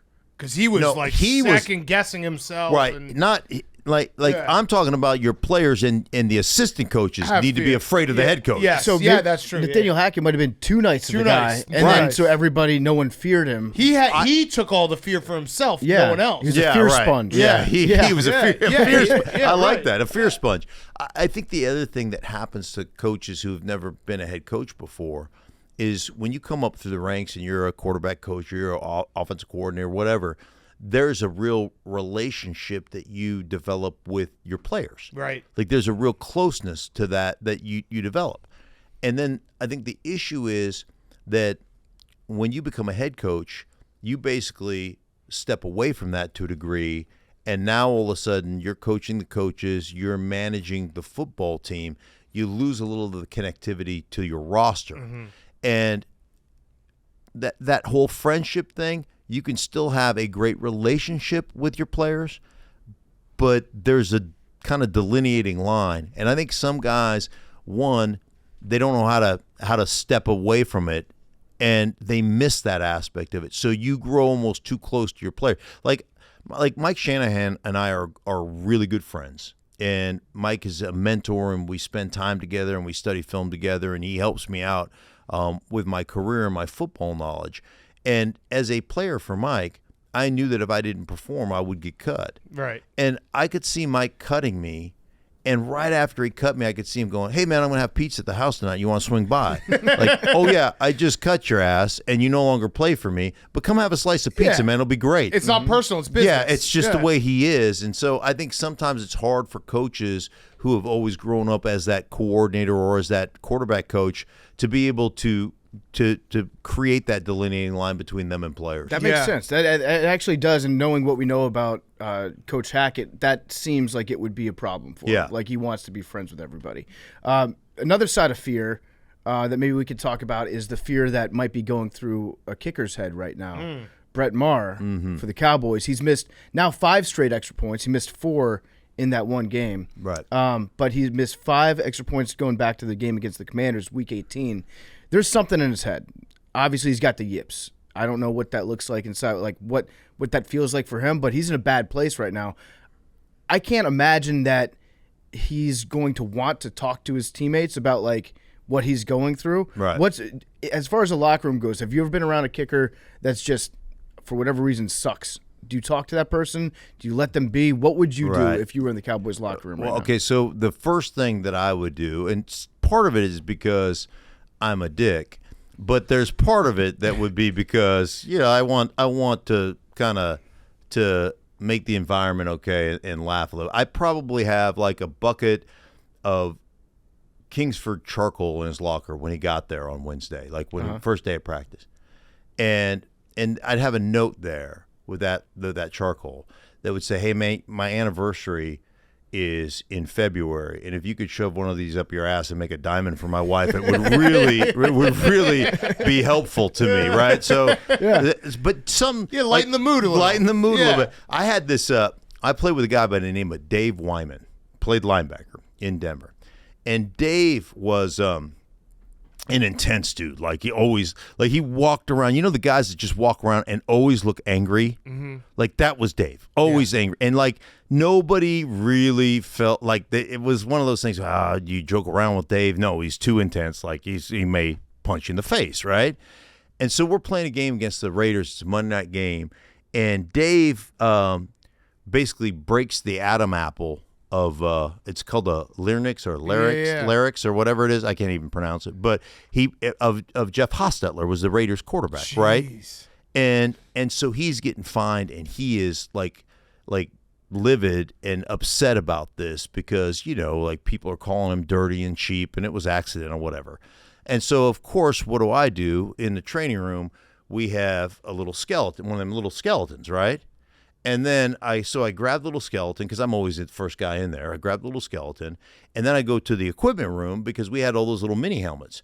And I grabbed a Raiders helmet, and I put it on the little skeleton, and then I made this plastic neck protector.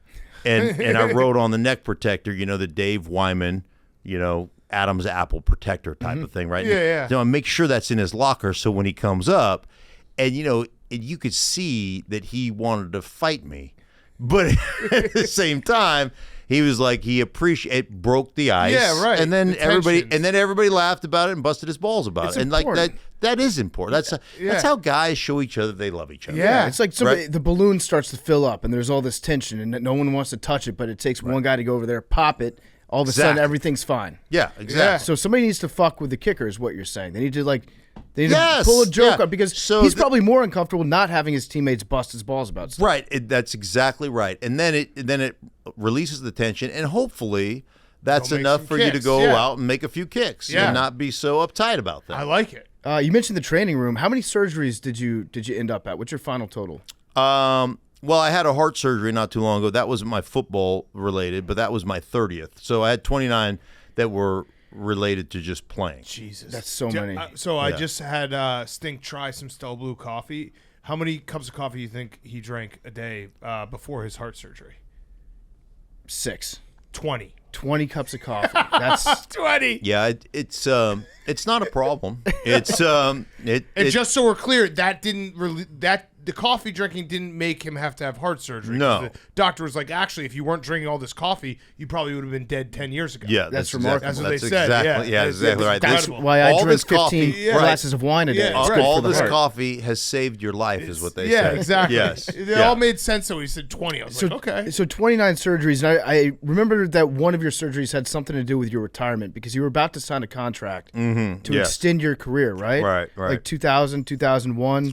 You didn't think that you were done yet. Yeah, I actually thought I was going to play. I thought I was going to, because my last year I was actually playing really well for about 3 or 4 games, and my knee got so bad to the point where, like, the reason I retired is my knee was so bad, and I had multiple surgeries that year, and so I had a surgery. I played a game against Cleveland. I think I gave up 3 sacks. I mean, I literally couldn't move. I pretty much sent a dude that nobody's ever heard of to the Pro Bowl that year. Like that game alone sent the guy to the Pro Bowl. And so I ended up having surgery right after that game. The Monday after that game, I come back, and I'm working to try to come back the next week and play a Monday night game against the Raiders. And I'm in practice, and it's kind of snowing. And we had these, we didn't wear jerseys when it got cold in Denver. We had sweatshirts that we put over our pads. And it was snowing, and it was kind of hard to make out who was who. And I didn't have my glasses at the time because I wore glasses. And so I'm kind of squinting. And I thought that it was some practice squad kid that was practicing for me. And I'm watching this kid. He looks awful. And I'm like, I'm like one of these. You know how you watch somebody and you're kind of almost embarrassed, and you're like, oh God, this is bad. And I'm watching. I'm like, oh, this kid is not going to make it. This kid can't play, right? This is awful. And so then I go, whoa, rewind that for a second. They rewind it one more time, and so now I'm squinting. I'm looking. I'm like, oh my God, that's me. Oh, jeez. And at that point, I was like, shit, it's time. And Yeah. I didn't realize I looked, because you're always the last to realize, right? And I'm like, that's how bad I look? I'm like, dude, I'm not helping. Yeah. I'm hurting us right now. Yeah. And so I ended up playing in that game. I played like 7 plays, man, and my knee was so bad. I missed a block. TD got hit for no gain. I just picked myself up and I limped to the sideline, took my helmet off. I go, I'm done. Done. I'm done. And That's crazy. That was it. That's the last time. That's the last play I ever played. The last play I ever played, I basically screwed it up and got TD hitting the teeth. Jesus Christ. Well, Hey, you're welcome. Yeah. At least you did it to yourself. You said, okay, I'm done. Yeah. I can recognize it myself because I think a lot of people stick around and they have to have that conversation where they get cut the last time. And that's got to fuck with your mind a little bit. If you're forced into retirement, something you've done for so long, and the last thing that you have in the league is a conversation with somebody being like, hey, you stink, you're fired. Right. Yeah, it's the old saying, you don't retire from the league retires you. Right. Yeah, Yeah. so You walking don't- away, yeah. I feel like that you set yourself up nicely for your second career here by knowing when it was time and Yeah. walking away. Yeah, well, it was pretty easy to see that it was time. When you can't block people anymore and that's what your job is, it's Yeah. probably a good time to. Yeah. Get out. So, all right, so segue off that, the Bengals. Yeah. They have lost 3 out of their 5 starting offensive linemen. Are they like? I can never tell because sometimes you watch it and Joe Burrow can make up for a lot. Sure. But you could see actually in the second half against the Ravens, I don't think he took a single 5-step drop. No. And that's what their offense is built Right. on is Jamar Chase and T. Higgins getting deep and being able to burn guys. So what is the fix, or are they just kind of screwed? Yeah, you know it. The easy fix, people will say, well, they got to run the ball, right? Right. And Put in a tight end, duh. chip, yeah. Yeah, you got to do that. Really, it comes down to this: you're going to throw the ball 35 times, regardless. Okay, so let's just on an average, you're going to throw the ball 35 times. So if you give up 7 or 8 sacks in a game, you like everybody will point to the offensive line and say you suck, and I'll point to the coach and say you suck. Right. You give up 7 or 8 in a game, you guys suck as a coaching staff. Mm-hmm. So what you have to say is, okay, we got 35 times we're going to throw the ball.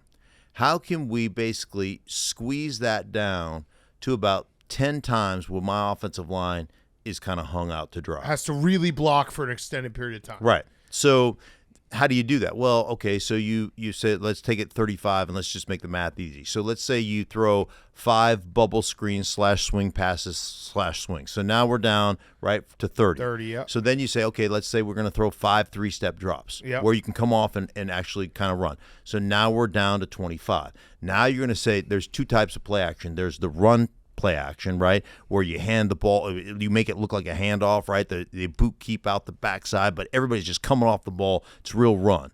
So that's the easiest stuff in the world to do. So we do that 5 times. Now we're down to 20. we're down to 20. And so then I say, okay, now what about 5-step drops that have 0 hitches? So I know the 5-step drop, like all go is a 5-step quick throw. So I can actually run block and all go. Right. So how many times can we get a 5-step drop that doesn't have a hitch? So I know that I can treat that 5-step like a 3-step. Right. So now I'm down to what? 15. Yeah. So now I go, okay, now I need 5 more out of that. So what do I do? Okay, let's go play pass. Now, play pass is a different type of play action. Play pass is not the run action. It's the actual 7-step drop back. But we keep a running back in on one side and a tight end on the other side. We flag the football. We show that. And now we're running 2-man or 3-man routes. So now all of a sudden I've gotten that down to 10 times where my offensive line has got to hold up. And if you can't hold up in those 10 times, then you really suck. Yeah. Like, But they might. I feel bad for the Bengals because they did. So let's say we give up yeah. that. We give up 3 sacks. We can survive that, That, right? We yeah. can survive that. But I can't. What I can't do is give you. I can't give you 17 to 20 legitimate pass rush opportunities. I got to cut that down to as small 7, as 8, possible, 9, yeah. right? Yeah. And so if you can do that as a coaching staff, then you can have success. Now, if you get down by 10, you get down by 17, then you're screwed because Yeah. you're gonna have to basically throw it a bunch. It also just speaks to Joe Burrow's greatness because the Bengals, to their credit, last year they go to the Super Bowl. Their offensive line was their biggest weakness. They addressed it in the offseason. They put resources into it. Guys got injured. Alex Kappa got injured. Leo Collins got injured. I think it's crazy because if you had to pick one guy who's behind a bad offensive line, it might be Joe Burrow because there's something about him. He has no fear. Dude, he will stand in there till the very last second. He is legit all balls. Yeah. Like all that- balls. All balls. And I marvel. We had a reunion, Super Bowl 26 reunion. We did it on Zoom. And Joe Gibbs spoke. We probably had 35 guys. So you would have loved it. I should have invited you. Yeah. But you That's weren't messed up. part. Yeah, you're just a fan at the time. But you were like now I was you're probably now like 2 years old. Yeah. right now that you're part of the team. Oh, the 91? Yeah, 91. Okay, Yeah, or as it says on the 6 back of my years, jacket, yeah. the 1992 Super Bowl Right. champions. Yeah. 91 season. Yeah. Well, so but Joe Gibbs got on the Zoom. He was talking about it. Do you know that we played 19 games on the way to a world championship? We gave up 9 sacks on the season. Jesus. 9 total sacks on the what, season. That's what Burrow took in the Titans And the game. Titan, that's what Joe was referring to. He's Yeah. like, this kid took 9 sacks in that game. He goes, we gave up 9 and 19 in that season. That's crazy. And the fact that he stands there and just takes it in the teeth. I know. Yeah. All balls. It I really like is that. insane. Yeah, It's like, he's all balls, man. Something is wrong with his brain in a good way where he just doesn't have the fear element of his brain, because you'll see the pass rush coming and he'll just be like, if I can get another half a second out of this, I can get, Right. Jamar Chase will be open. Yeah. Yeah, it's Yeah, crazy. So in that game, who do you like, Bills or Bengals? You called? Did you call both their? Did you? I did not call. I've called Bills games and Bengals games, but I didn't call Bills. I didn't call either of those teams This this year. year. Okay, yeah, this yeah. year I did not. I like the Bills in this particular game. I mean, I do think I think that Josh Allen sometimes athleticism we've always called it arm arrogance, that can get you in trouble a little bit. I also think that there's not enough talked about, and I don't want to be the guy who's like, because we're friends with Josh, so we're very biased towards him. We love Joe too, but Right. the UCL injury that he got against the Jets halfway through the season, Sure. his throws have been a little bit like, there's been a few times a game where it's like he's not trusting, or he's trying to make a throw and his arm can't fully make the throw. Yeah, can't catch up to it. Yeah, or it's something. right. It's like there's Yeah. that little bit, and that's where some of these mistakes are coming from. And he has been playing with that injury for the rest of the year. Right. Well, when you're used to being able to fit it in any window you want to fit it in, right?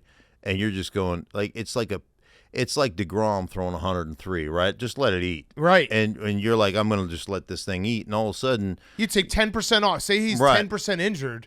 That could be the difference in an interception a game. right, especially, and I always say I think one of the biggest things, and I've talked to a lot of young quarterbacks about this, just the biggest difference between college and professional football. And like the biggest kind of takeaway is what is completely covered in college is wide open in the NFL. Yeah. So you would look at it in the college game and say, I can't make that throw because it's covered. And in the pros, you're like, what are you doing? That's a wide open throw. And to change your mindset that way, to go, that's wide open.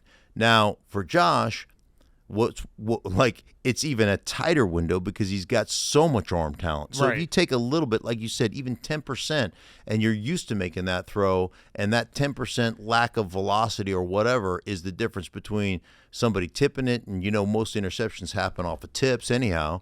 Like those are the things that end up happening to you. So now you have to be you've got to be aware of that. You got to be judicious. Like I became a much better football player late in my career as I lost athleticism because I came to the realization I can no longer count on athleticism to get me out of trouble. Right. So essentially, I can't get myself into trouble. I Right. just got to be that much smarter Right. in the way I approach the game. You also got better at cheating as you got older. You learned all the tricks. Yes, That's what the Bengals need to do. They need to their offensive line should just cheat as much as they can this week. They can't call it on every play. I listen. I'm not going to disagree on it. As a matter of fact, you'll love this. So Russ Grimm, original Hog. Yep. Are you a hog, by the way? Yes. Okay. But I'm on the second Generation 2.0. generation. Yeah. 2.0. But Russ, when I was a young player and I was playing at that point, Russ was like he'd start the first 4 games of the year, and then Riley McKenzie would come in for him because Russ was just beat to a pulp from all the counters that he ran. So I'll never forget, I'm coming off the field, and Russ was like, hey man, let me ask you a question. I was like, yeah. He goes, where was the umpire or whatever? Well, where's he lined up? And I'm like, what?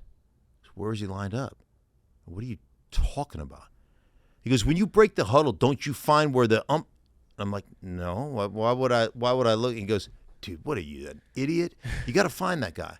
I'm like, well, why? He goes, because if he's outside of you, you can yank a dude down with your inside hand. If he's inside of you, you can yank a dude down with your outside hand. He goes, you got to start thinking. And it was one of those situations. Now, a lot of people don't know, Russ Grimm, Hall of Fame offensive guard, he was also our emergency quarterback. That's crazy. Like, Russ was the smartest player I've ever played with. But he would study stuff like that so that he knew where he could get an edge at all times. That's awesome. And as you grow and you get older, and obviously kind of the inventions that are the necessity is the mother of invention. Mm-hmm. Like, as you start to lose some athleticism, you start to understand, okay, where can I cheat this thing? Where can I get an advantage? How can I use this from a positioning standpoint, or how can I funnel a dude to funnel him into traffic so he can't? Like, you start to learn all the little tricks. Yeah. Mm-hmm. Another great offensive line, the Eagles this year. So they're dealing with some injuries, but it seems like, I don't know, Max has reported exclusively that they're getting healthy. Is that right, Max? Max is a big Eagles guy. They're fine. I'm hearing great reports on Lane Johnson in practice. Okay, this week, so first report by Max, they're fine. They'll be fine this weekend. It seems like they should just stomp the Giants, but there's something about the Giants that are really well coached. Their offense is fun to watch. It seems like they run a Chiefs-style offense with the personnel that they have, and they've gotten the most out of the talent that they have. What do the Giants need to do to be able to beat the Eagles this weekend? Well, I think, obviously quarterback run is a big part of what they're doing with Daniel Jones, and like, coaching is so important. I think Brian Daboll's done a great job of basically saying, hey, here's what Daniel Jones can do and here's what he can't do, and let's make sure we mitigate what he can't do, and let's put him in a position to have some success, right? Let's use, because they've been trying to make him a drop back thrower forever, right? And he's just, like, let's face it, he's gotten better at it, but that's not what he does. So now they're not asking him to do as much of that stuff. So that's the number one thing that I think he's done a great job with. Mm-hmm. And then I think. And I talked to Wink Martindale, their defensive coordinator, about this a couple of years ago. I'm calling a game when he was the coordinator in Baltimore. And against a prominent NFL quarterback who had great athleticism, I go, well, what's the game plan? And we're close enough to where he'd go, okay, this is what I want to do. And be like, I'm going to make this guy throw it 40 times. And you're like, really? That's yeah. I'm going to make him. So I'm going to line up 5 downs. I'll line up with 8 guys in the box at all times. And I'm going to run blitz. I'm going to try to get him behind the chains. But I want this guy to throw it 40 times because, like, I know they can run it. And if we let them run it and let them set up their play action and let them have the quarterback run and let them do all these things, we'll get blown out of this game. But if I can eliminate all that and make this guy beat us throwing the ball, now Jalen Hurts has proven that he can throw the ball. There's no question. He's got good guys to throw to. Great guys to throw to. But you are so busy trying to take away their run game because their run game is so good. One, like, some teams are big and strong. Some teams are fast and athletic. They're big, strong, fast, and athletic. I think the Eagles are phenomenal. And Lane Johnson's a great player. Jason Kelsey is one of the funnest guys in the NFL to watch. They're really good at everything, but they can run the power, just a straight, punch you in the mouth, downhill power game. They can run the athletic kind of pin and pull, get outside on the edges, pull the center, do all that stuff. They can beat you that way. They've got the quarterback run game as well, the RPO game. So they've got everything from a run standpoint. So you're so busy, getting shell-shocked by that, then all of a sudden their play action off of that stuff, that, like, they're really hard to defend. So if they can get it to the point where they just shut down the run, sell out to do that, like, I like your chances with a quarterback who really has only played 1 game in the last month, who's coming off a shoulder injury, saying, dude, if you, like, for the Giants, if you beat us and you beat us throwing it on us a bunch, then tip my cap and say you won. Good job. Like, you guys got us.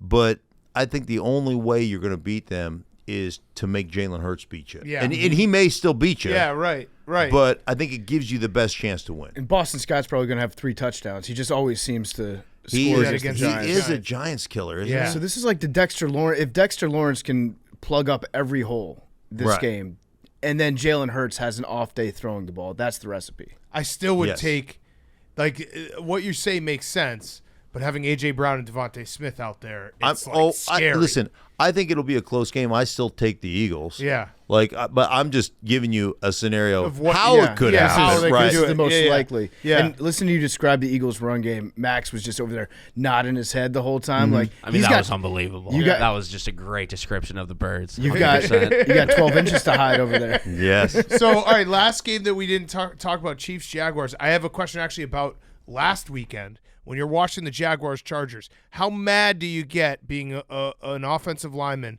watching the Chargers not be able to run the ball when they have a 27-0 lead? I think the stat was they ran it 7 times. Yeah. 7 design plays in the second half for 7 yards. And you're like, because I was saying on Monday's show, it's a win for meatball brains like us who are like, yeah, you still got to run the ball. Because, there's a lot of people out there who think that, hey, it's better to pass on first. And I get all the analytics behind it. But like as an offensive lineman, if you don't let those guys fire off the line and run the ball, like it's hard to run the ball when you need to. I always look at running the ball as the running the ball is not popping a 19-yard draw on 3rd down and 12. Like I don't give a shit about that, right? Running the ball is when it's 3rd down and 3, can we convert? Like when it's the red zone. Like I get people all the time tell me, hey, we had 8 guys in the box, so we didn't want to bang our heads against the wall. I go, well, what happens when you get in the red zone? Right. Because you always have 8 or 9 guys in the box in the red zone because the safety's got their heels at 8 yards. So what the hell's the difference? Like you have to learn how to run it in those situations. So yeah, like you had 7. You're up 27-0. Your running backs got 7 carries. Yeah. Right. Travis Etienne at down 27-0 got 14. Right. So like don't give me that issue. I had one person said, well, they were only getting 1 yard a carry, and I said, well, let me ask you a question. Okay, they only got 1 yard to carry. I get that. I go, how many yards do you get on an incomplete pass? Yeah. Oh, 0? Yeah. Right. And then an incomplete pass takes about 7 seconds off the clock. A run, if you use the clock properly, will take down, let's say, it's of the 40-second clock, let's say you snap it at with 5 seconds left, right? Yeah. So you've used 35 seconds, and the run takes 5 seconds. So that's 40 seconds versus 7 seconds. Right. Right? And you do that enough times, it goes back to this. Yeah, I've picked up some consulting jobs, just run game consulting jobs over the years. And it goes back to a conversation I had with a coach about running the ball. And this particular coach says to me, hey, listen, man, I want to run the ball better. And so I said to him, do you? And he goes, yeah, like I really want to run the ball better, and I want to, pick your brain about the zone running game, the wide zone. I go, so he goes, I really want us to run. But I said, do you? And he goes, yeah. And I go, but do you really? And he goes, yeah, I want to run the ball better. I go, okay, let me tell you what I hate about you. This is consulting job. You've been hired, yeah, I've been hired. So he said, let me tell you what I hate about you. He goes, okay, here we go. And I go, that you'll run it 3 times in a row and you'll get 2 yards of carry and you'll throw your arms up in the air and you go, fuck it, we can't run the ball. Right. I go, but you'll throw 7 incompletions in a row and you don't think twice about it. Right. And I'm like, what's wrong with you? And so I always look at it from a perspective of, to me, what's the hardest job there is? Well, to me, playing offensive line is the hardest job there is on a football team. I mean, one, every time you're matched up against a superior athlete. Mm-hmm. And you're expected to win 100% of the battles. And you give up one play, a tackle for loss, or you give up a sack in a critical situation, you're a piece of shit, and that guy goes to the Pro Bowl that you just gave it up to. Right. And you may kick his ass for 64 plays in a row. You give up the one play. And so, it's a really hard job. And then the 5 of you have to be so connected to actually play well together. And so I always look at it from a perspective of, one, again, mitigating potential disaster. What's the hardest job? Well, the hardest job is the job the 5 guys do up front together. So we need to make sure that we do the best job we can of supporting those guys and giving them the best opportunity at success.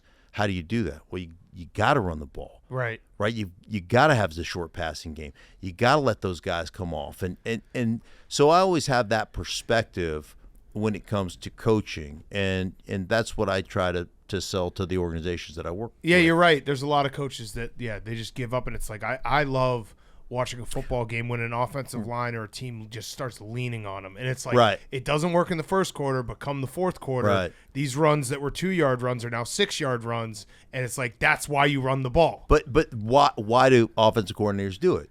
Because that doesn't get them head coaching jobs, Yeah, right? true. Right? True. Like if you develop a young quarterback and you throw it all over for 300 yards and 4 touchdowns, you know what? That's like Viagra to 80-year-old owners. They Right. can't. Oh man, they can't get enough of that. Yeah. So that's what they look for. So a lot of coordinators do it almost backwards. Like, hey man, if I can create this, that gives me a better or a leg up to get that, Right. that job, as opposed to saying, hey man, this is the best way to win, Right. on a The consistent basis. fundamentals, And, yeah. I'm disgusted by that stat that you said. That Los Angeles had 7 runs in the second half, 14 to the Jaguars, who were down by, 27 points? Yeah. I think they passed the ball 25 times, and there were 8 runs total. One wasn't a One was a design quarterback. run. Yeah. One was a quarterback. Yeah, run. yeah. That seven makes me seven sick. rushes to their running backs. They had Eckler had 5, and then Kelly had 2. Yeah. Damn. It's crazy. So, Chiefs, Jaguars, you think I know the Jaguars are. They've got a history of doing Yeah. this sort of thing, This going is on their- the road, divisional It goes round. back to my days. It does Thanks feel. for bringing yeah, it the up. history of the Jaguars is very funny. That like it feels like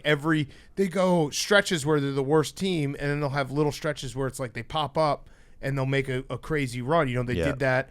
They went to the AFC Championship game when they beat you. They went to the AFC Championship game against the Titans of the year. The Titans went to the Super Bowl.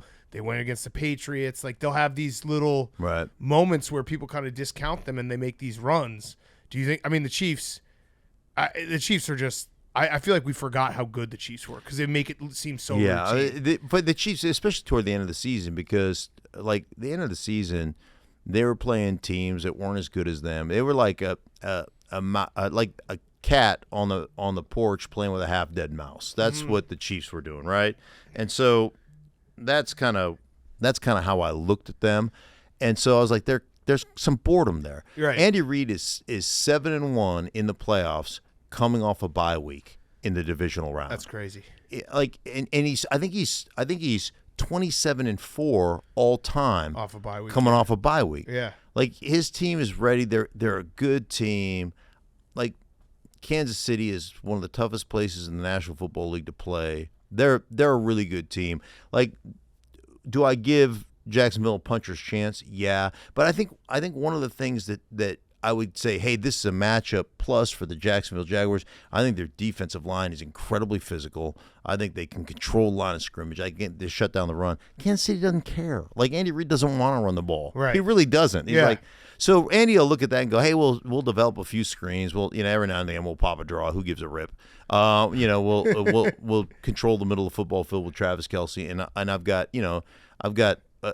the guy I've got playing quarterback is a unicorn. Like Right. he's a freak show. Right. Could they win? Yeah. Will they? Probably not. Yeah. So, all right. So, my last question. This has been awesome catching up with you. I need an update on your dad, who is just a beast. Poolside is still 83 years old. What is he benching? Oh, I bet you he could get a couple reps with 225. 83 years old, 225. Like Yeah. Stink will sometimes just tweet about it or post or we've had him on when he's talked about it. Like his dad is like just a man's man through and through. Yeah, there's no question. He is he's a freak of nature. By the way, he actually just retired. Oh, at 83. Good for him. Yeah, at 83. 56 years at State Farm. Damn. 56 years. He just retired. And so my mom passed away last year from COVID. And so that was one thing. I called the game in Pittsburgh, jumped on a plane and flew up to Alaska, got to say my goodbyes. And one of the things she told my dad why she was not leaving the hospital. She was going to die in there. And we all knew it, but she told my dad, please retire. I want you to find, because he just wouldn't do it. Yeah. And so my dad, it was one of the coolest things, and not to get too emotional, but one of the coolest things I've ever seen is watching my father, who had been taken care of by my mother for 50 plus years, watching those roles reverse. Mm-hmm. And it's literally like watching the metamorphosis of going from caterpillar to butterfly. Like my father went from always being taken care of to being the primary caregiver, and it's one of the most beautiful things I've ever got to witness in my lifetime. Yeah. And he's freaking awesome. Yeah. Like the dude is like, he'll send a picture. He goes, "Don't show your wife this," and he's on a ladder on top of. He's got a front end loader up in Alaska. He's like got the front end loader all the way risen, and then he's on top of a ladder on the front end loader at 83 years old, fixing a light bulb in this big lamp we have in the front of our house. And he's like, "Hey, I got the ladder tied pretty tight in the front end, the bucket of the front end loader should be fine." I'm like, "Dude, would you freaking call somebody to come replace? Now I got to change this light bulb." You're like, "Oh, Lord have mercy, dude." But I guarantee my father is going to die in that. He'll die in that, like, shoveling snow in his front end loader, and they'll find him like in 3 days. Like, nobody's heard from him. Somebody go check on him, and he'll just have a big grin on his face, frozen solid in Alaska in his front end loader. And I'll be like, it'll be one of those things for me. I'll be like, man, that he went the way he wanted to just go. doing work. Yeah, just working. Like, That's awesome. Yeah. Yeah. Don't show your wife this. Yeah. I'm not going to. Yeah, I'm not. My wife would get a ticket and fly up there and give him a verbal scolding. 285 at 83. What a beast. What an absolute monster. Well, Stink, this has been awesome, man. Yeah, we got to do it again before, not let time pass again. But yeah, you're the man. Have you ever hung out with what's his Jake Plummer? Oh yeah, Jake Plummer. Have you been to his mushroom farm? No, I have not been to Jake's mushroom You farm. can live to be 150. Next time we're in Denver, we got to get the whole band together. We were there for Grit Week last year and spent about 3 hours at his mushroom farm. Dude, Jake is a piece of work. Yes. Awesome guy. Awesome. Really interesting what he's up to out there. Next time we're out there, we'll get do the a whole band podcast together, together. Yeah. That'd be great. Yeah. Love to. Yeah. All right. Well, thanks so much, Mark. We appreciate it and excited for some football. All right. Yeah. Sounds good. Yeah, me too. Mark Schlereth is brought to you by the Barstool Sportsbook. We have Barstool exclusive set up. You can find the Mount Rushmore. You can find our 4 to score. You can find the Hungry Dog Parlay. You can find anything that you want there. You can find the Can't Lose Parlay. All sorts of boosted stuff. You can find everything that we talk about on this show. The Barstool Sportsbook is the only place to find those exclusive bets. Plus, we give you daily odds boosts, live in-game bets. You can move the line and teasers, and Parlay Plus to bet within the same games or across sports. My PFTs this weekend, the PF teaser, I'm still working it through, but I'm leaning pretty heavily. I think I'm going to do the Birds. I think I'm going to tease it down 5 points. Eagles 2.5. And I'm also going to go over 43 points total in that game. I like it. Birds, easy.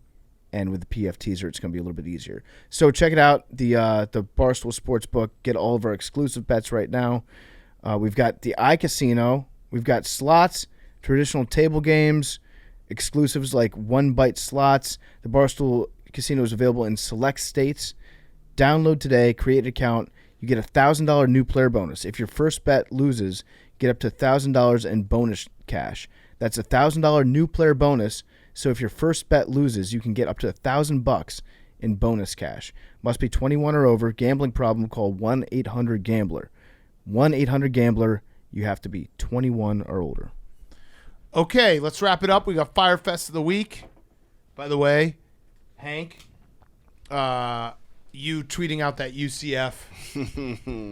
For people who have, or maybe new listeners to the show, the original cap bet was Duke getting to the Sweet 16. If they didn't get to the Sweet 16, they would have, Hank would have had to get a cat. And this morning he tweeted out the UCF game from that year where they had a layup to win the game. I think it was 2 layups. It was a a layup layup and a putback. And it hit like every part of the rim, and that put me in a bad place. I was so upset. I was so mad. It was tweeted. I saw from a slander Duke account that was like, can't believe Coach K had this team and almost lost in before the Sweet 16. And I forgot how close it really was. So close. And that's why, even though you're a scumbag piece of shit, and I hope you get hit by a bus, that's what Jake said, not me, I do love that you have found your way into being a Cowboys fan, because it does make great content. It makes the best moments. Like, the best moments of this show are when we have natural adversarial positions. Yeah, I'm cooking up a sick profile picture, so check that out. I can't wait. My Firefest, nothing. You gotta also like put on tweet notifications to Skip and Will Kane and just respond to all their tweets. You said it, Skip. Sunday. Yeah, let's go, boys. Love your new show on FS1. LeBron, he's a Cowboys fan too, right? Oh yeah, Oh, yeah. Yeah, you and LeBron. That's great. Hell yeah. You don't mean that. No, he's a fan of Pat Bev show, so we're cool, kind of, not really. Nothing too serious in the Firefest world. I'm about to destroy your legs. Billy's gonna destroy my legs. I'm looking forward to that. Squamageddon. Yeah. There was 2 days ago. I was going to the bathroom. There was a female woman in front of me that works here, walking out of the building. Female woman. She was wearing glasses, and I thought it was someone that I knew. I was like, "Oh, see you later. Have a good one." And I said her name, Tara. Thought it was Tara. She turned around. Was not her. Had never met this woman in my life, but I guess her name is like Cara or something close to Tara because she turned around. I was like, "Oh, see you later." And then I was walking in the bathroom. And I walked in the bathroom. I was like, "Oh my god, that was so awkward." Man. But shout out to her. She works here? Yeah, You don't know her name?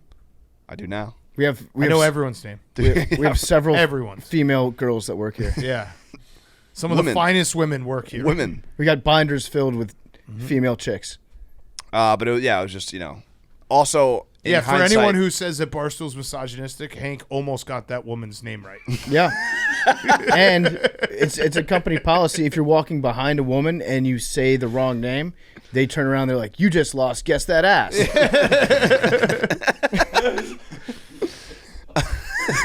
It was, I mean, again, like, it wasn't that crazy, but. No, I mean, that sucks. That's one of those moments that you're just like, you want to shrink. And into it a was ball. because I did not have to say anything. Like, she was in front of me. Right. It wasn't like I was walking by her.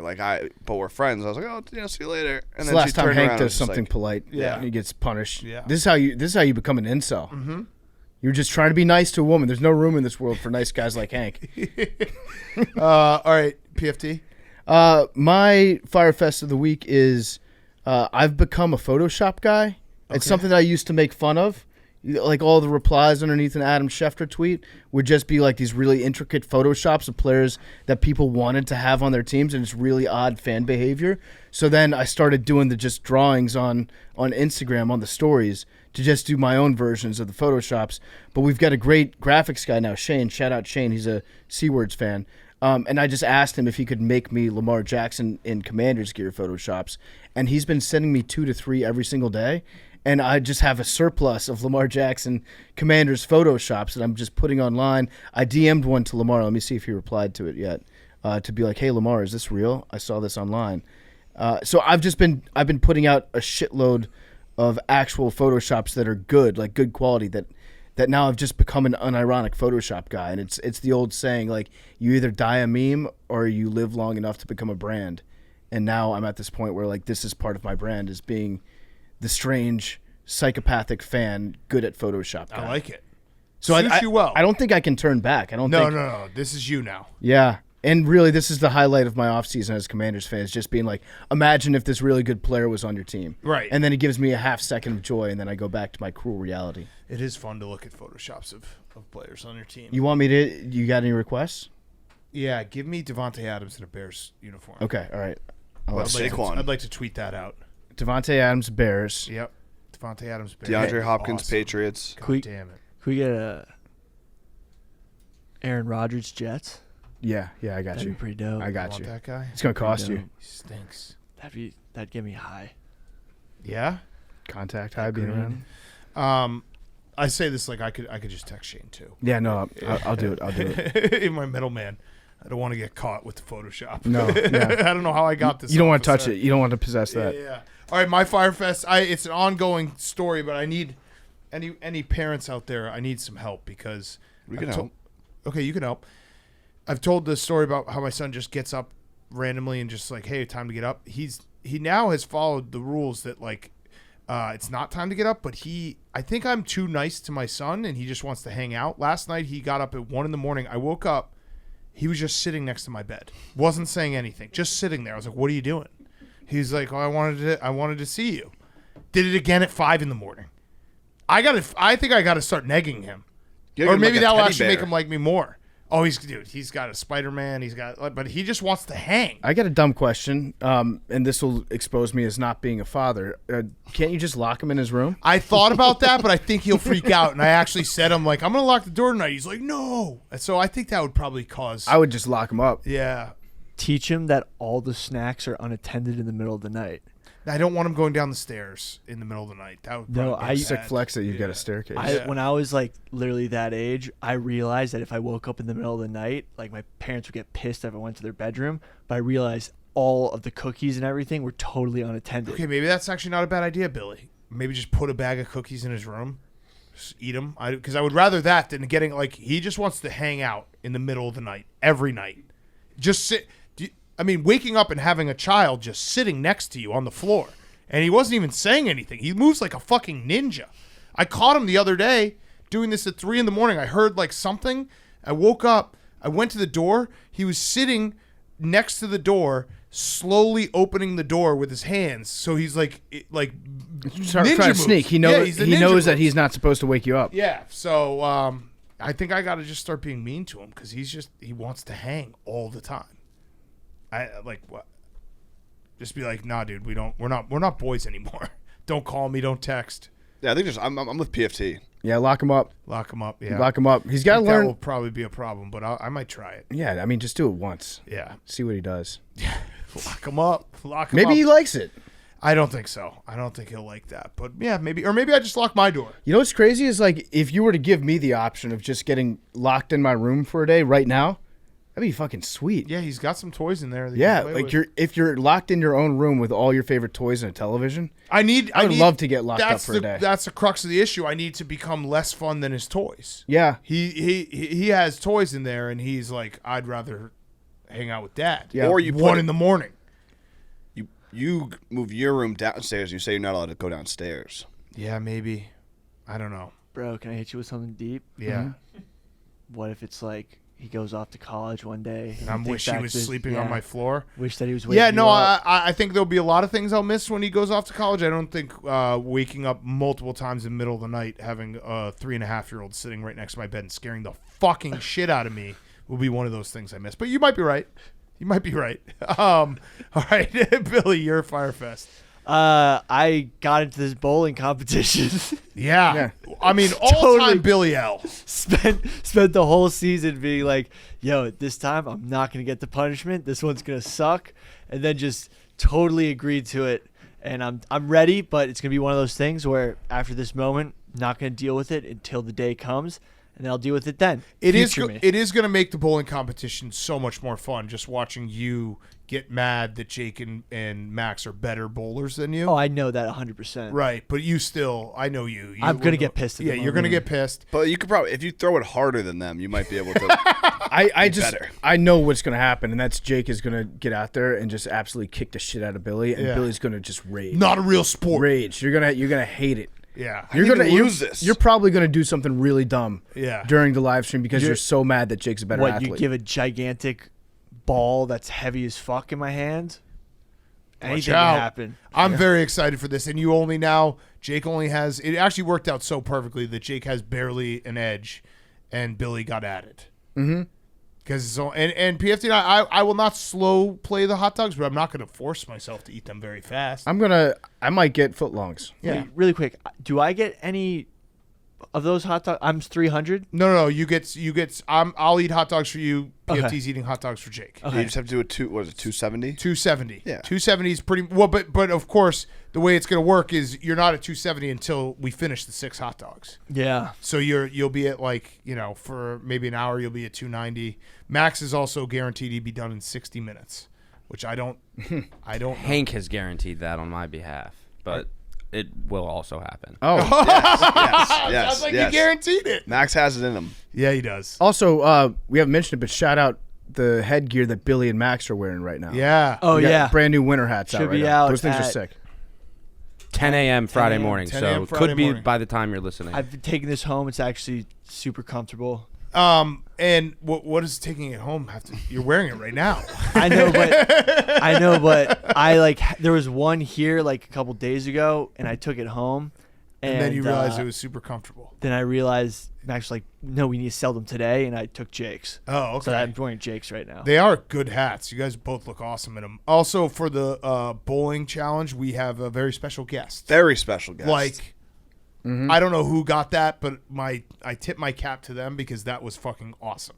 So get excited because there will be a very special guest, and it's going to be an awesome stream. I'm legitimately excited to hang out in a bowling alley for PFT's birthday. Same. Yeah, me too. It's gonna be fun after the fact. It won't be fun. In the No, middle. it's going to be fun for us the It's entire gonna be time. fun during the. No, Yeah, we're going to have yeah, fun I'm the saying, entire time. Jake, you're gonna get to go bowling. Yeah, and we're- drink beer we're and gonna eat have hot a lot dogs. of We're going to have a full birthday party and then probably leave, and then Yeah. you're going to be You're gonna- bowling yeah. for another like 6 hours. Yeah, right. But it's- we're going to have fun. It's going to be for us. Fun. It's going to be a lot of fun. Pizza, bowling. It's a joint birthday party, Yeah. though. Yeah. Yeah. Thank you. I appreciate Can we that. invite Stu? Yes, Stu. Yes, Yes. Stu can yeah. come. Yeah, it's his birthday too, right? Yeah, Stu can come. Stu can come and heckle. Who else's birthday is it? Who's in birthday week? Danny Woodhead, Wasn't there someone recently? Katie Nolan. That was No, an awkward not- silence. I wasn't going to say anything. I almost said something. I She's didn't. not invited. No, she's not. Oh, our Okay. coworker. It's not your Josh birthday, Richards. That's maybe what I was thinking. Oh yeah, and also Riggs. Justin and, Timberlake. Riggs and Chuck. So we'll see Oh if yeah, and Riggs. Chuck can Yeah, come. yeah, Chuck. Yeah, Jackie Robinson. yeah. Jackie He's Robinson. invited. What do you got there? It's crazy that just on your birthday we're just gonna bowl. Andy for you. Milanakis. Is that him? He's January 30th. We should get. He lives in New York. See if Andy Milanakis. If it's your birthday, you're alled to come. How about that? No, don't no, do no, that. no, Don't do that. absolutely Don't do not. that. You know- Don't do that. Not open to the public. Not open to the public. You have to show ID. No, it's not open to the public. We live in New York City. There will be many people. How many- Remember when we tried to marry someone, PFT? Yeah, How you married a brother and sister? How many people out there do you think that are That listening was all. are January 30th and 31st birthdays? I would say total at least It's a lot. 200. It's a at great day. least, It's a yeah. great day to be born. It's in actually the city. No. In general, listening. Oh. Overall, I mean, people would fly if we did the deal. I would say 1,000. Maybe it not a is math it guy. is a great day, but it is. I'm reminded as I get older, like I'll do you some probably have stats. the same thing, PFT, where you were gaslit when you were a kid into thinking that January birthdays were good. They suck. Like every time I see someone who has, a I have birthday, the numbers. Everyone who has a birthday in June or July, 2000. I'm like that rules. you can do so much more fun yeah, stuff. January Yeah. is just the worst month to have. January a birthday. 31st is the 278th most popular birthday. What about Whoa. January 30th. It's rare. January 30th is 318. Oh, even more rare. Wow. What do you guys think is the most popular birthday? Wait. October. Yeah, I was going to say October. What's No, he said it What's first. 9 months after July 4th? You think people are fucking That's when I was born. So Oh, nice. Patriotic baby. 9 of the top 10 are all in September. Oh, weird. So March, So, St. like Patrick's holidays. Day. people have sex on our birthdays? Yeah. And then the babies No, come out that's in like September. holidays. St. Patrick's Day is 6 Our math months. is really yes, bad. yeah, right way- now. It's like really it's like bad. holiday Holy season. September's shit. literally the 9th month. Of the year. It's like holidays, Whoops. New Year's. Yeah. Okay, that makes sense. So not our birthdays. Kind of. Not really. Okay, Jake, Firefest. Before Firefest, a little bit of breaking news, which you'd appreciate, Big Cat. Breaking news. For the third straight Devontae season. Adams? No, it has nothing to do with football. For the third straight season, an ACC coach is retiring basketball without a retirement tour. Mike Bray retiring end of season. Yeah. Oh, he's gone Yeah, he's retiring. today. Well, he's finishing out the season. Oh, that's so it is kind a of retirement That is a tour. retirement tour. That shit Bray. That's a retirement tour. Well, not a What full the fuck season. is that, Jake? Full season. Yeah, Yeah. but that's decent. He's Has his doing conference play started? yes. They're bad. Hank knew Yeah, that. really bad. Yeah, they're bad. My Firefest is one of the locations for Mount Rushmore. My New York City restaurants is closing. Which one? Hillstone. Oh yeah. What's I saw- that? No, but not all of them. One of the 2 locations. So you go to the other one. Well, it's gonna be so much harder to get in. The one right here is not closing. 27th and Park. It's- Yeah, that's it's the one open, closest, But yeah. I love Hillstone. One It of my is a favorites. good restaurant. What is Hillstone? It's like a steak, but it's one of those steak Ribs, places you spinach get. dip. They're the best spinach dip You in can the get world. sushi. Okay. Yeah, Yeah, you get my everything. favorite. Damn, should gonna go. have to go. Want to go? Yeah, let's go. Let's go for my birthday. Okay. Yeah. Sick. Okay. I Well, read no. That was for me, Hank, and PFT. Got it. You can come too. I read that our good friend John Rothstein's favorite place, Bar Coastal, just reopened. Different name. Whoa. Word on the street is they've got the same guy cooking the wings that cooked the old wings. Oh, wow. Might be worth checking out. Yeah. So Hillstone, still alive, but not really. Are we in the trust tree? I might have muted John Rothstein. I don't think I ever even followed. I don't mute John Rothstein just for nights like when DeMar Hamlin. Yeah, when that I'm gonna incident unmute happened, him. And John Rothstein, like in the middle of everybody being like, prayers up for DeMar. John Rothstein's like, Yeah. Syracuse basketball, more consistent than the Jackass trilogy. Grab your nights of He said, Switzerland. Yeah. watching this game is like having a cardiac arrest. Yeah. Right? Like, I'll unmute. within 20 minutes of that Yeah, I'm happening. going to unmute him when we get closer to March. It's just, during football season, I scheduling and all that. I could do without. All right. Hank, have you ever gotten this? We're going to do lottery ball. No, I have not. Really? Really. Damn. Sure? Positive. All right. We have all the money in the safe. So we're all set. We're all squared up. So if anyone gets it, they get all the money in the safe. I'm gonna go 17. Nice. 18. Hank? Let me look at my DMs. I'm real quick. feeling it today. 20. Give me a number 2, Hank, from your DMs. Sorry. Come on, Hank. How do you not have a number? I have so many. There's so many Cowboys fans that have overflowed my DMs. You should just all be numbers. 49. Give me one, too. As a Cowboys fan, that's dope. You mentioned Scum. Cowboys Yankees fan, welcome aboard. No, give me a number. As man, I'm just trying to fire through. 1. 1, okay. 49 and 1. Do you want 49 or 1?